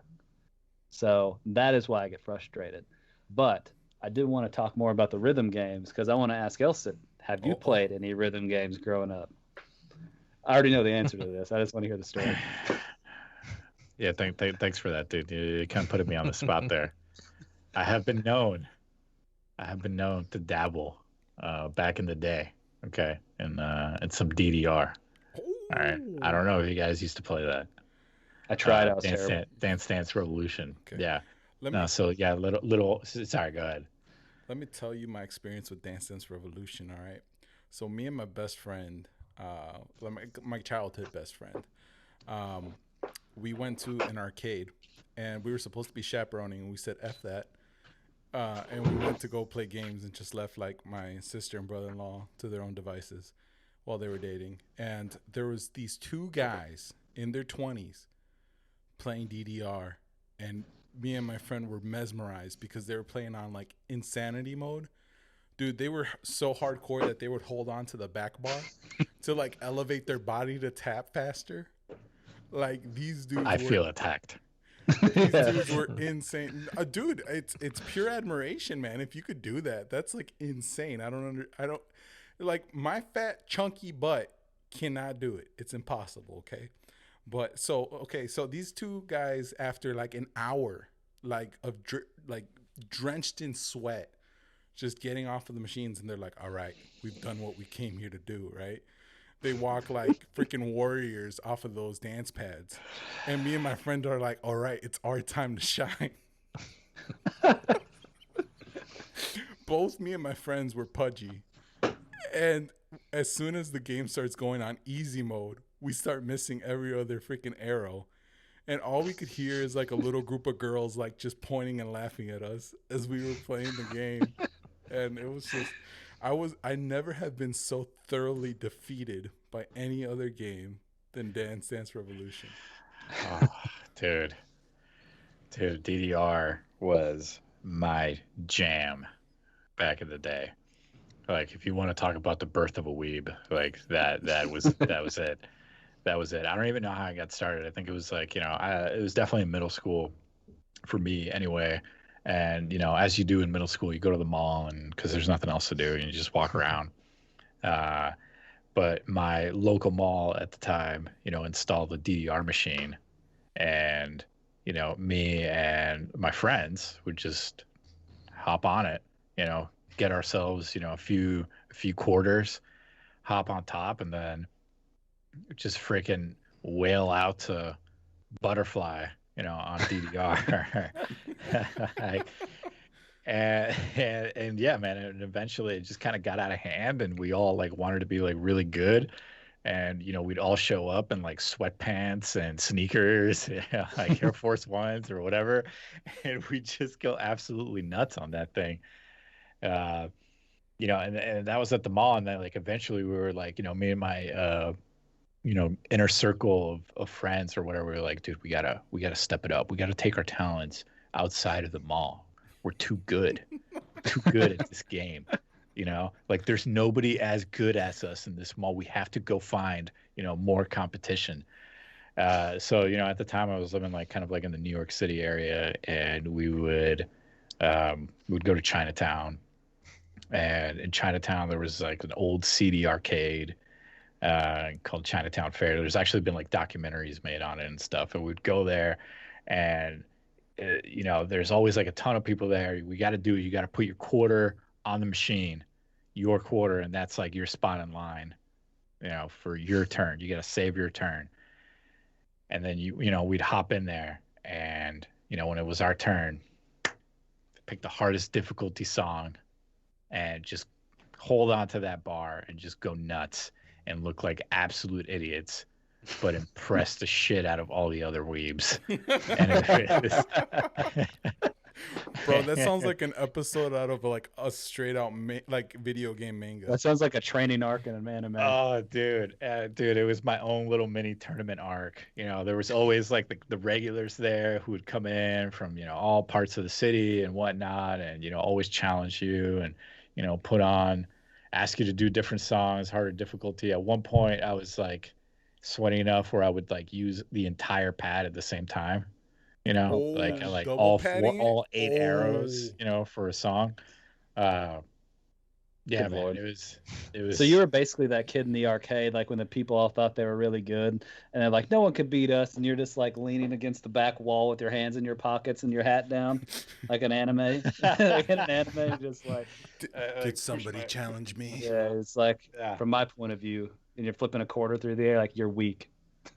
It's like, forgive me, master, for I must go all out. You haven't played this game until your feet has bled. Like I could totally see. Like honestly, there's probably still like an old like Asian arcade keeper in somewhere in New York where he's like, if I just close my eyes and listen, I still hear the taps of feet and the child hearing. Elsit, Elsit, Elsit. Oh, dude. I wasn't known as Elsit at the time, but man, it felt. You know how Dakotah felt validated after that Call of Duty game or whatever, where he got a bunch of kills and all his buddies were cheering. I felt so validated after finishing a song on DDR. And all these people were just like, just clapping like a that happened story on Reddit. Like it was great. I had something like that when we used to play Rock Band. We used to get together and have these big Rock Band parties. And no one really like played Guitar Hero at the level of sweat that I did. And so I'd be like, yeah, I'll play guitar. I'll play some guitar and I'll put on expert, And then I won't be missing a note. And I remember a friend of mine, she walked up to me playing the guitar and she was just like looking at my fingers and she's like, what is this? And she like pulled out her phone and started recording it. And I was like, this is the most validated I've ever felt in my life. So Dakotah with the magical fingers. Oh, I was like the dude from Konosuba. So I think that this turned into like from video games to like Sweat Lord origin stories, like from Halo to first person shooters, DDR. Like, oh man, I'm the sweatiest potato. That's where I fall into that category. Sweatiest potatoes. Yeah, I just threw a piece of tinfoil from my video game frustrations. So where does DDR fall in your category of like top games then? I mean, it's just like I don't know. It's hard because it's like there's games that have definitely been like influential, right? For me, at least. You made that sound magical, bro. I'm just saying. Like, It did make me want to play some DDR. I felt as inspired as watching an anime. It was influential. It was influential, right? It was like your own little mini, origin story, anime episode type thing.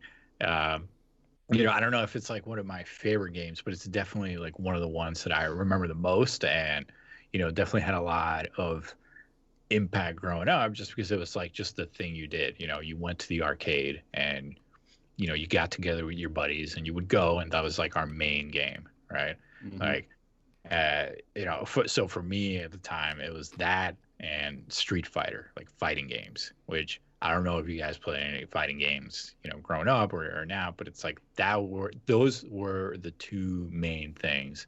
Like if you were good at Street Fighter and you were good in DDR, then you were cool. Gotcha. At the arcade. No. At the arcade. Have you? I have an anime for you, Elsa. Just the arcade. Have you ever watched Gamer Girl on Netflix? No. Okay, it's a romance, but it's also mixed with an arcade anime. And that's a guilty pleasure watch, but if that sounds like it'd be right up your alley, because it's your life story right there is basically the plot line to Gamer Girl. Yeah. Life story. Or I think it's called High Score the Girl. idea that some Japanese studio made a bunch of money. No, I'm sorry. I think it's called Send it over to Kanakawa. High Score Girl. That's what it was called. Ah, okay. Yeah. There's some anime that's coming out this season that's about this dude's like the number 2 in the world at some fighting game, or number 1, and he comes to find out that the person that's either like directly below him or right above him goes to his school, and she's like a normal girl and lives a normal life, but he's like stuck in his basement sweating all day. And he's like trying to figure out how she can be normal and be so good at the game. I haven't watched it yet. I want to. I've been watching it. What's it called? I think it's like, if you're talking about the same one, it's called like Bottom Tier Character. Is it this something season? like that? Yeah, this season. Yeah. So it's about a dude who's like super good at Smash Bros. And the second best player at Smash Bros. Is like this normal functioning, girl or whatever. So she teaches him how to be a normal functioning member of society while also being super sweaty at Smash Bros. So That sounds awesome. Nice. Yeah, but that we'll leave that for a full-on anime discussion. There will be an anime discussion for sure. Really quick before we move on to the next subject, I'm curious to see what Jorge and Dakotah's arcade favorite game. My favorite arcade game is Time Crisis 3 because it's awesome. There's gun cocking action when you shoot. Yeah. Super cool. But I'll let them dive into theirs. So this is kind of going to show like the slight gap in age here, because I didn't really get to go to a lot of arcades. I went to Chuck E. Cheese, and what's the place in Conway that used to? I don't think you were around when it was here. Play World is what it was called. I remember watching people play DDR and was really confused. I was like, why do they have so many zippers on their pants? How are they so good at this game? Man, hey, it's to vent the sweat. Yeah. But I think it was probably, crap. What's that like like diet hockey game where you have the little puck and you just have to hit it back and forth? Does that count as an arcade game? No. Oh. Air hockey? Air hockey. That's what it was. Oh, air hockey, like regular air hockey? Are you talking that was at an It's arcade. physical, dude. That's like borderline sport. Oh, okay, never mind. I played the crap out of Somebody lose an Galaga. eye playing that game. Like bullet hell games. I always love those. Those Does are cool. Galaga count as a bullet hell game? Yeah. Maybe it does. Well, I kind of. I don't know what they're called. Side scroll shooters. I don't know. Mm-hmm. Oh, and I played a lot of those at the arcade. I was really bad at Pac-Man because I didn't have a lot of brain capacity then. Nor do I now, but I had less then. So I couldn't figure out how to dodge all the blue ghosts. Jorge, do you want to tell everybody how I beat the crap out of you at NFL Blitz? Man, whatever. You lost. Only game I've ever beat him on. That and Need for Speed. When? Man, when you were Man, younger. you can't When you were race Need younger. for Speed. That Need for Speed Carbon whooped you. You need to get Forza. That's what you need to get. man. Forza's for losers. No, that's when you turn on manual mode. Yeah. And you turn off all the traction control. And you can just drift around corners all day long. I have a hard feeling that my first YouTube comment's gonna be like, "You suck," saying Forza sucks. Like somebody's gonna rage at that. Oh man, that just reminded me. There was like some racing game that you played at arcades, but it wasn't like Mario cars. Kart? No, it wasn't a car. You were driving like Racing USA. no. Rush. Rush. Yeah. I think that's what it was. Like I think. Rush 2070. Yeah, it was like a whatever. futuristic racing game where you're racing like these hover vehicles of some kind. I don't remember. Like it's been so long since I thought of them, but I remember playing a lot of that. Favorite arcade is probably either Time Crisis or Fast and the Furious ones, Oh, where you dude. get to race against each other. I'm pretty Nobody sure I played beat you House a of the couple Dead. times. It's What'd you say? good, but not as good as Time Crisis, dude. No. I thought I would make it up there for somebody though. Hydro Thunder. That's what it was. It was a boat racing game. Had nothing to do with futuristic stuff. It was Hydro Thunder. My bad. Bro, you sound like the Libra from Haikyuu. Rolling Thunder. Rolling Thunder. Yeah, Hydro Thunder. Hydro Thunder. I played. That was at like the movie theater in the town where I grew up. That was at the arcade style place, and that was at the arcade at the mall that we went to. So anytime we're there, I play Hydro Thunder. Marvel versus Capcom 2, though. Dude. Yeah, that's what's up. That's what's up. I was Ryu, Wolverine, and Spider-Man. Spanking, taking names, bro. Dude, that was one of the arcade games, man. That was one of my jams. You'd show up, and like I don't know, dude. Marvel vs. Capcom 2. I don't know if you ever played it like against other people like super seriously. No. But if you showed up and somebody was really good at using Sentinel, you didn't bother with him. You just walk away. You just walked away. You didn't screw with that guy. That's the That's scene funny. in the anime where like the character's shaking. He's like, "Oh my god, he chose Sentinel." Yeah. No way. Nani? Yeah. If somebody chose Sentinel, you were in for a hurting because that character was like so difficult to use but so good. Like, or at least for me, it was. And oh man, that was a great game. I had that on Dreamcast too. I'm surprised nobody said NBA Jam. I didn't play a lot of NBA. Oh, I did play a lot NBA of Jam NBA. was awesome. He's on fire from Did you guys ever- downtown. Did you guys ever play NBA Ballers? Boom Going up? shakalaka. I'm sorry, I had to do it. Just me. NBA Ballers is like that too. Is that the one, the street ball one? No, that Yeah. was NBA Streets. It was Ballers because it had like a. It was the one where you could create your own character and you basically played like 3v3 or 2v2. I'm looking this up right now. I remember NBA Ballers because I remember the song, and it was NBA Baller. I played that all the time. Can you repeat that? I didn't catch it. I did it twice. Speaking about fighting games, did anybody play Death Jam? Oh, Fight dude. for New York. Yes. Where it's Def like Jam all the was awesome. rappers. Oh my Freaking god. Method Man did like kung fu and stuff. Ice-T was a jiu-jitsu practitioner. Wasn't Wu-Tang in there also? Weren't they part of Def Jam at the time? Was think the so. RZA on there? I don't know. But man, if the RZA was a freaking like fighting character, that dude would be legit. Have you seen what's that movie that the RZA did? Like Iron Fist or something like that? Yeah, what's it called? I don't know it. Wu-Tang was definitely in there because Ghostface was in there. Yeah. Let's see. I know Redman and Method Man were definitely in there. Lil Kim was in there. Oh my god, Lil Kim. Dang. Oh, Let's bring it back. Yeah, I mean I know we played it, but was that game really good? I thought it was awesome, man. did it have, I played did it really have like great mechanics?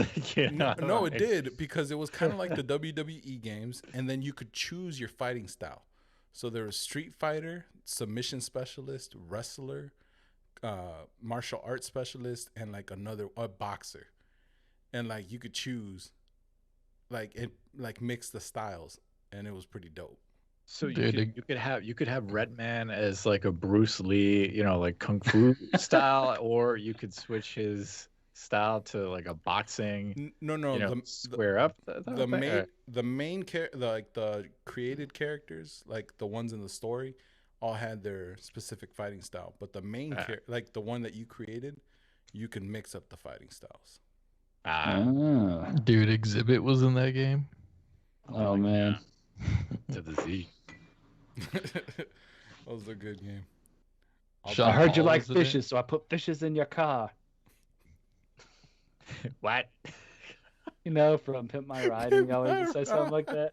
And they're like, I kind of liked. It's like, I heard you like DDR. I'm putting a DDR machine in your trunk. That's exactly what they would do. Dude, I would have loved that. Are you kidding me? Like, if you had like a pickup truck with like a DDR machine in the back. Oh my god. Oh man. We know what else it's buying if he ever wins the lottery. Yeah. It's a truck with the DDR machine. King of waves. Oh, man. Make it to where like you open up your tailgate, and it just like slides out and then like lowers to the ground, and then the railing just pops up. The sweat railing. Dude. That would be epic. I needed that railing. Yeah, dude, I'm telling you that they like lifted their bodies, making it like lighter. That's how you guys did it. It was amazing. I watched a YouTube video. in great shape. His legs were like tree trunks.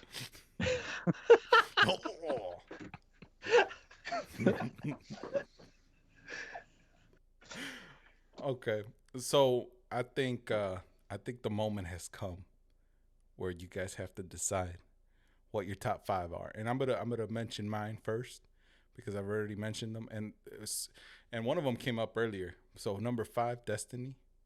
Number 4, Super Smash Brothers. Super Smash Brothers. I mean, I don't care, dude. It's aged so well. That franchise is like forever gonna be great. I don't like, as far as fighting games, I had to include a fighting game, and Tekken. So Tekken, Marvel vs. Capcom, were close. I'm not gonna lie, but there's something about the nostalgia of Super Smash Bros. And something so satisfying about a character's face smashing against the screen. Yep. When you kill him, it's amazing. Last of Us is number 3. Need for Speed Carbon, number 2, and number 1, the GOATs in my opinion, Zelda Ocarina of Time. Good choice. That is the first game. Like, you know how you guys talked about how accomplished you felt when you finished Dark Souls? I was like an 11-year-old chunk-a-dunk weeb that was like, dude, my cousins were surrounding me, watching me beat the boss and like finish the game. And that was like most epic, like seeing all the Hyruleans dance around at the end. So happy that I saved their lives. Bro. Dude, great choice. I don't blame me for this. I've never played a Zelda game. I know. Here's the thing. Elson lost all of his friends today. I had limited availability to Nintendos growing up. It was all PlayStation, and then went from PlayStation to Xbox. I know it's bad. I do want to play them. I just need to get a Nintendo or an emulator if you can do that. I'm sorry. Everybody's being so quiet. I can play it. I am in complete shock. Have you played any Zelda games? Nope. None. Nope. Link to the Past? Nope. Man, Elsa's gonna go buy you a Nintendo 64 today. Send it to your house. Oh my God, dude. I have my N64. It's above me. And it's about to land in my you can't have it, but you can come use it. So basically, if I ever come visit, you're pretty much going to sit me on the couch and say, you can't leave until you beat Zelda. Play. Sit down. No food until you play. Dude, you gotta play those giant rock dudes. I forget what those things are called in Ocarina of Time. And he gets turned into one The for a little bit. Gorgons? Crap. The Gorgons? Gorgons. No, There you go. Right? No, God. No, God, what are their names? Right now I have to Google it. Zelda rock guys. trying to Gorons. put- Gorons. Goron. You were so I added close. a G. Added a G. Gorons. Yeah. I mean, I guess I'll go, but it's not. I don't really have like a particular order because it's just like it's not. I can't like I can't do like a top 5 list. It's just kind of a. It's difficult. You can't It's choose difficult, which of your right? children you love the most. Are we doing like Yeah. franchises or are we just doing just like specific titles? Specific titles. I would. Oh well, no. You could. I guess you could go with I was just franchise. like, I'm kind of gonna cop out a little bit, and I'm gonna go franchise a little bit. Okay, but like for sure, I think like Destiny, like I said, huge impact on just like my gaming, like in general, you know. So that's got to be up there for me. Do I think it's like one of the greatest games of all time? Top 5? No, definitely not. But for me, it is. Definitely, you know, I just talked about DDR. I got to include it in there. DDR, influential, no matter what. We got a Metal Gear. I think like Metal Gear changed my perspective completely on like, you know, the narrative of games and, you know, how you know, video games could be a medium for storytelling in like a heavy way. Same thing with like the Final Fantasy series. That's also going to be up there. So how many is that? Is that 4 now? Yeah. Fuck. I wanted to say. Have you I said wanted- Have you said Dark Souls yet? I haven't said Dark Souls. I want to say Dark Souls, but I also wanted to agree with Ralf and say, you know, Ocarina of Time was up there, but I won't include it. And I will say that Dark Souls is, and a lot of people will agree with this. Dark Souls was inspired by Ocarina of Time and the atmosphere that it's set, especially in places like the Shadow Temple and stuff like that. If anybody's played Ocarina of Time, like Dark Souls basically tries to be like Shadow Temple in a game with the difficulty on steroids. Like, so I think that those games have had like a huge influence, you know, on my gaming, just like in general. I think you might have just sold me on trying to play Dark Souls. Like, I think I might have to try it. If you do it, and I tell everybody this, stream it because I want to watch it because I love seeing the pain. I think I'm going to restart my playthrough of the original Dark Souls. So I think I'm kind of got myself in a spot where I'm stuck. We don't need to talk about that. Good. Son. I guess I'll do my top 5, but like this order is kind of going to be weird because I don't have an order either. I couldn't order these games. Favorite games of all time though, Destiny, obviously. Like there's no game I've sunk more hours into, and it's also like most of my friends, my internet friends that aren't my real life friends, also come from Destiny, the Destiny community. Number 2, or a second one's Titanfall 2. I played so much of that game and I loved it, and I still love it. And I had it on PlayStation. Now I have it on PC. Every once in a while, I just play through the campaign because it's amazing. I remember that there was one night Dakotah may or may not have been sort of inebriated, yelling at people, playing on my Titan 2 account, telling them that they're trash, and then he was carrying the game. That was great. So I was at Rafa's house, and I was like, man, I'll play a little bit of Titanfall while you guys are doing your thing. We were doing a Saving Private Ryan night, which we'll talk about. We'll talk about that another day. And I was like, I'll be honest, guys, I'm sorry I'm talking so much, but you guys are really bad, and the only reason we're winning is because I'm here. Dang. He was using much more colorful language, though. It was much more colorful then. Hey, It was a while ago. By the Feeling way, yourself. we're still gonna do a Fight Club night. Didn't you say you've never watched Fight Club? Yes. Okay, yeah, we're doing Fight Club night, and every time we hear a broken bone, we're gonna drink. Oh, God. Is that a live stream? Would that be the first live podcast? This is a of the private show, event. live stream, and it just like quickly devolves as we all I become. think the recap will be after.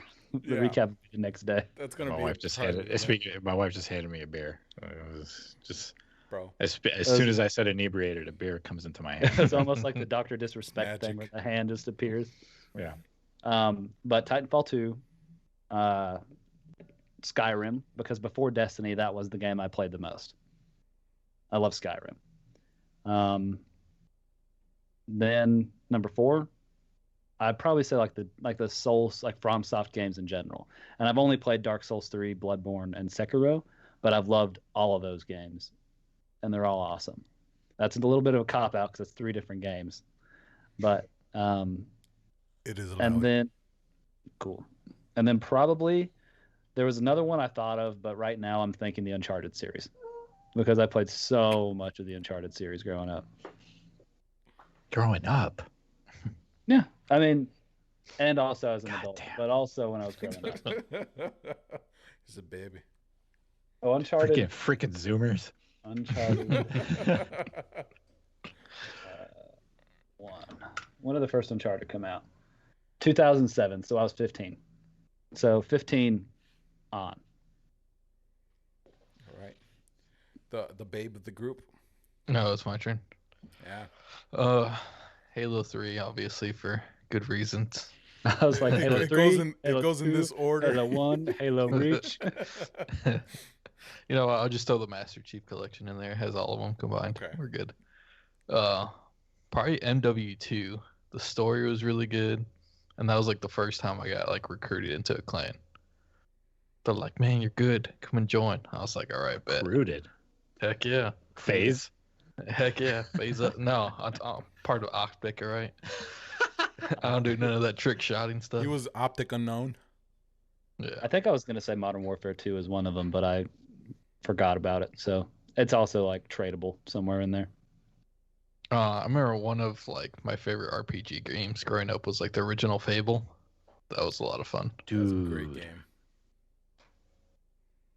I'm trying to think what else.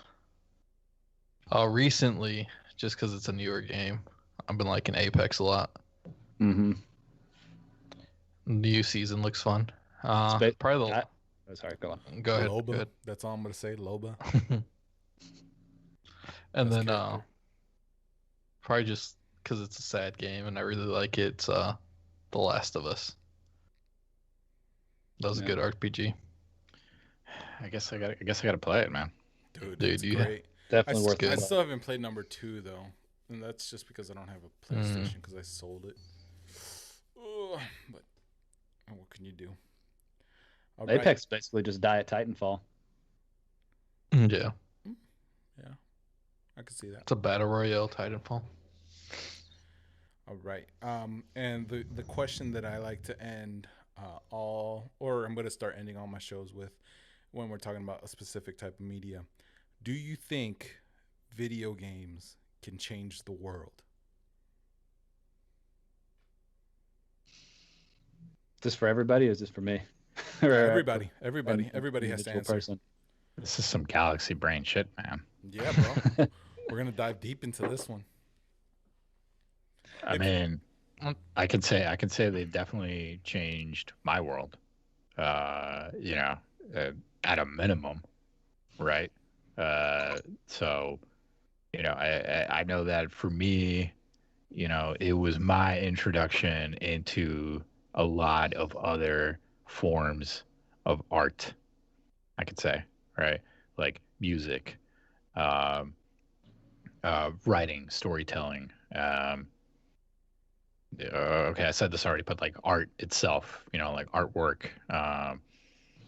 People put so much effort into every aspect of, a game, especially when it's like heavily story driven. That I think that it really is, overlooked as, as a proper artistic medium in just general media. And I don't know, for me, it's a very influential way to, get art across to me. And so yes, it does. It can change the world. It can bring world peace, one Modern Warfare lobby at a time. People Still would definitely toxic be as less. always. People would definitely be less angry if they at least got in some good FPS rounds in their life. Or they'd be angrier. It's just really, it depends. If their name is Dakotah, yes. Yeah. I remember I used to rage so hard I could still like picture pausing the game and going and hitting quit game like without even looking because I just knew the button combination. I quit so many times. It's very cathartic. Yeah. I think video games can change the world, and I think to some degree they already have. I mean, you just look at how much video games has been normalized just in our lifetimes versus when we were little bitty kids to now. And people like Ninja literally like became these mega stars. Yeah. And then we have Fortnite dances being like in movies, in TV shows. There are rappers like Logic who rap about playing Fortnite. And so it's things like that where it's obviously already has a massive impact, and it's only going to go up from here, especially with the year that everybody's been having. We're going to be playing a lot more video games for the foreseeable future, most likely. Yeah, video games and freaking bit mining has destroyed my new PC build dreams and hopes. Thanks a lot for that, guys. I'm happy to come on and talk about that too. I am a enthusiast in that area. Yeah, you know what I would like to do? A keyboard episode, and then you could the big like the big ticket item is going to be your fancy keyboard. I think you can see him as I go up here. What? Elston flexing on us. Keep going. It takes a while. It's very slow. Oh shit! Can you see it? Yeah, the keyboard in the back. Bit. Yeah, I have a couple of them back there. Nice. That's awesome. In the bunker. So. Yeah. The battle closet, dude. Thing's sweet. Man, the battle closet looks different. Yeah, it's had a little bit of facelift. Looks good. Just for the podcast. Okay. Oh. And I think Jorge thought he escaped answering the question. He was like sitting there, like smiling, like, "Am I gonna get away with it?" Nah, bro, you gotta answer. Man, absolutely. I mean, look how many people have made, as we say, internet friends, and then stayed friends for a long time, and then either, like back in the day, or not back in the day, but the biggest thing for like I guess weebs was like Comic-Con. Now we got TwitchCon. You got all these other gaming events that people go and meet up at and look at their favorite streamers, which all they do is play video games. So I mean, it's definitely changed. I remember back in the day, everybody's like, you can't make money off of that. No one's gonna do that. Now look at it. It's on ESPN playing freaking League of Legends. Schools offer scholarships now for video game teams. Yeah. Actually, one of my old like Halo teammates I used to play with all the time, he runs an esports organization with an Arizona State, I think. That's awesome. Yo, man, maybe you might have to hit him up for a Halo episode. Be a Halo coach. Can I get recruited? I want to be a pro. I'm not that good, but I want to be pro. Hell yeah. That'd be awesome. All right. And I think like our generation especially, you know, like this generation's grown up playing video games. So, you know, where most people, like when they're old, like we see it now a little bit with some much older people playing video games, like retirees and stuff. But I'm pretty sure that the Twitch directory is going to be blown up with a bunch of old people playing video games in 30 years, 40 years. Oh, yeah. For sure. This is like first lifelong gamers are alive right now. That's true. So my opinion on it, right? If we think about it really hard, like when me and Jorge went to Japan, there's a whole section of the city that's dedicated to video games. Like the place is called Akihabara. If you ever go to Tokyo, and if you like video games, you got to go to Akihabara. and it is amazing. They have multiple multi-floor arcades there, and they have anime like gumdrop machines, like where you could get like little anime figures from like gumdrop machines on every corner. Is that a gotcha? It's a gotcha, basically. A gotcha? What? It's like like Azure Lane is a gotcha game. Oh yeah, no, dude, it is. How many?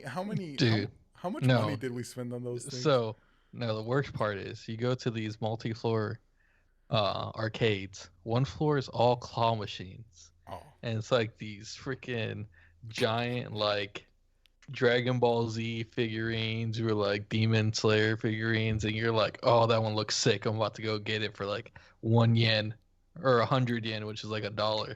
And you play, and like the box barely raises, and then it falls, and you're like, all right, I got it this time.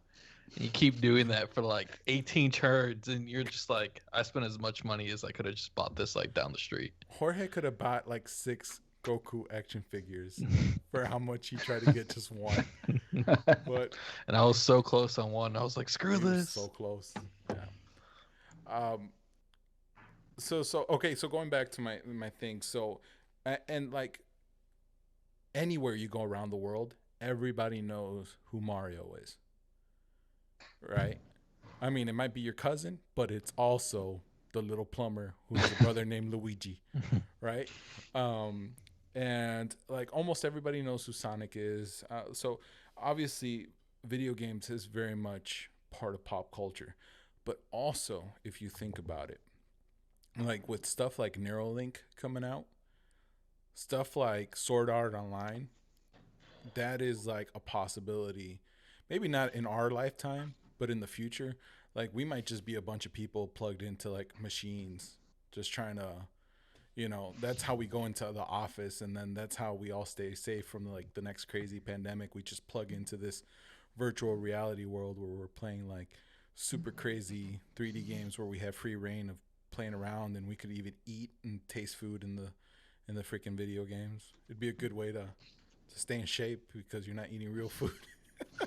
But like We're gonna all look like the people from Wall-E by the end of it. No. It would be the opposite. If you could eat virtual food and it tastes like really good, I mean that's 0 calories. But yeah. But I'm sorry, I got distracted there for a second. Sorry. Yeah, no. But basically, what I'm trying to say is like we have no idea where these gaming technologies are going and what they can do, and also like video games might be even used for actually I think video games are used for therapy nowadays for certain things. Absolutely. Yeah, especially like when people have like brain damage or nerve damage, sometimes they have them play video games like to kind of get their brain used to thinking complex things. So I definitely think we're seeing at least the beginning of how far video games can change the world. So yeah, boys, but I think we've been talking for quite a while now. I definitely appreciate you guys for coming on. Dakotah and Jorge have become basically like my unofficial co-hosts. Elsid, he's a friend of ours for years. I appreciate you hopping on, man. And, like I've told everybody that's been on the show, like, let's run it again sometime. Like, we could talk about something else. This doesn't. Bro, I'm happy to be here anytime, dude. Anytime.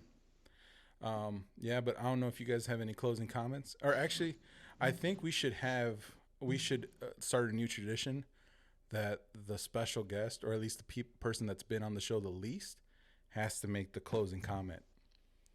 Oh, no. And it's on you to make the closing comment memorable or funny or something. Oh, no. What the hell, man? That's a lot of pressure. That's a lot of pressure. Talk about pressure, dude. Okay. That could have been the last words. Talk about pressure. Boom, we're done. Yeah. Play video games. Watch anime. Your life will be better. Bro, those words were inspiring. Easy. All right. Later. All right. We're done. That's it.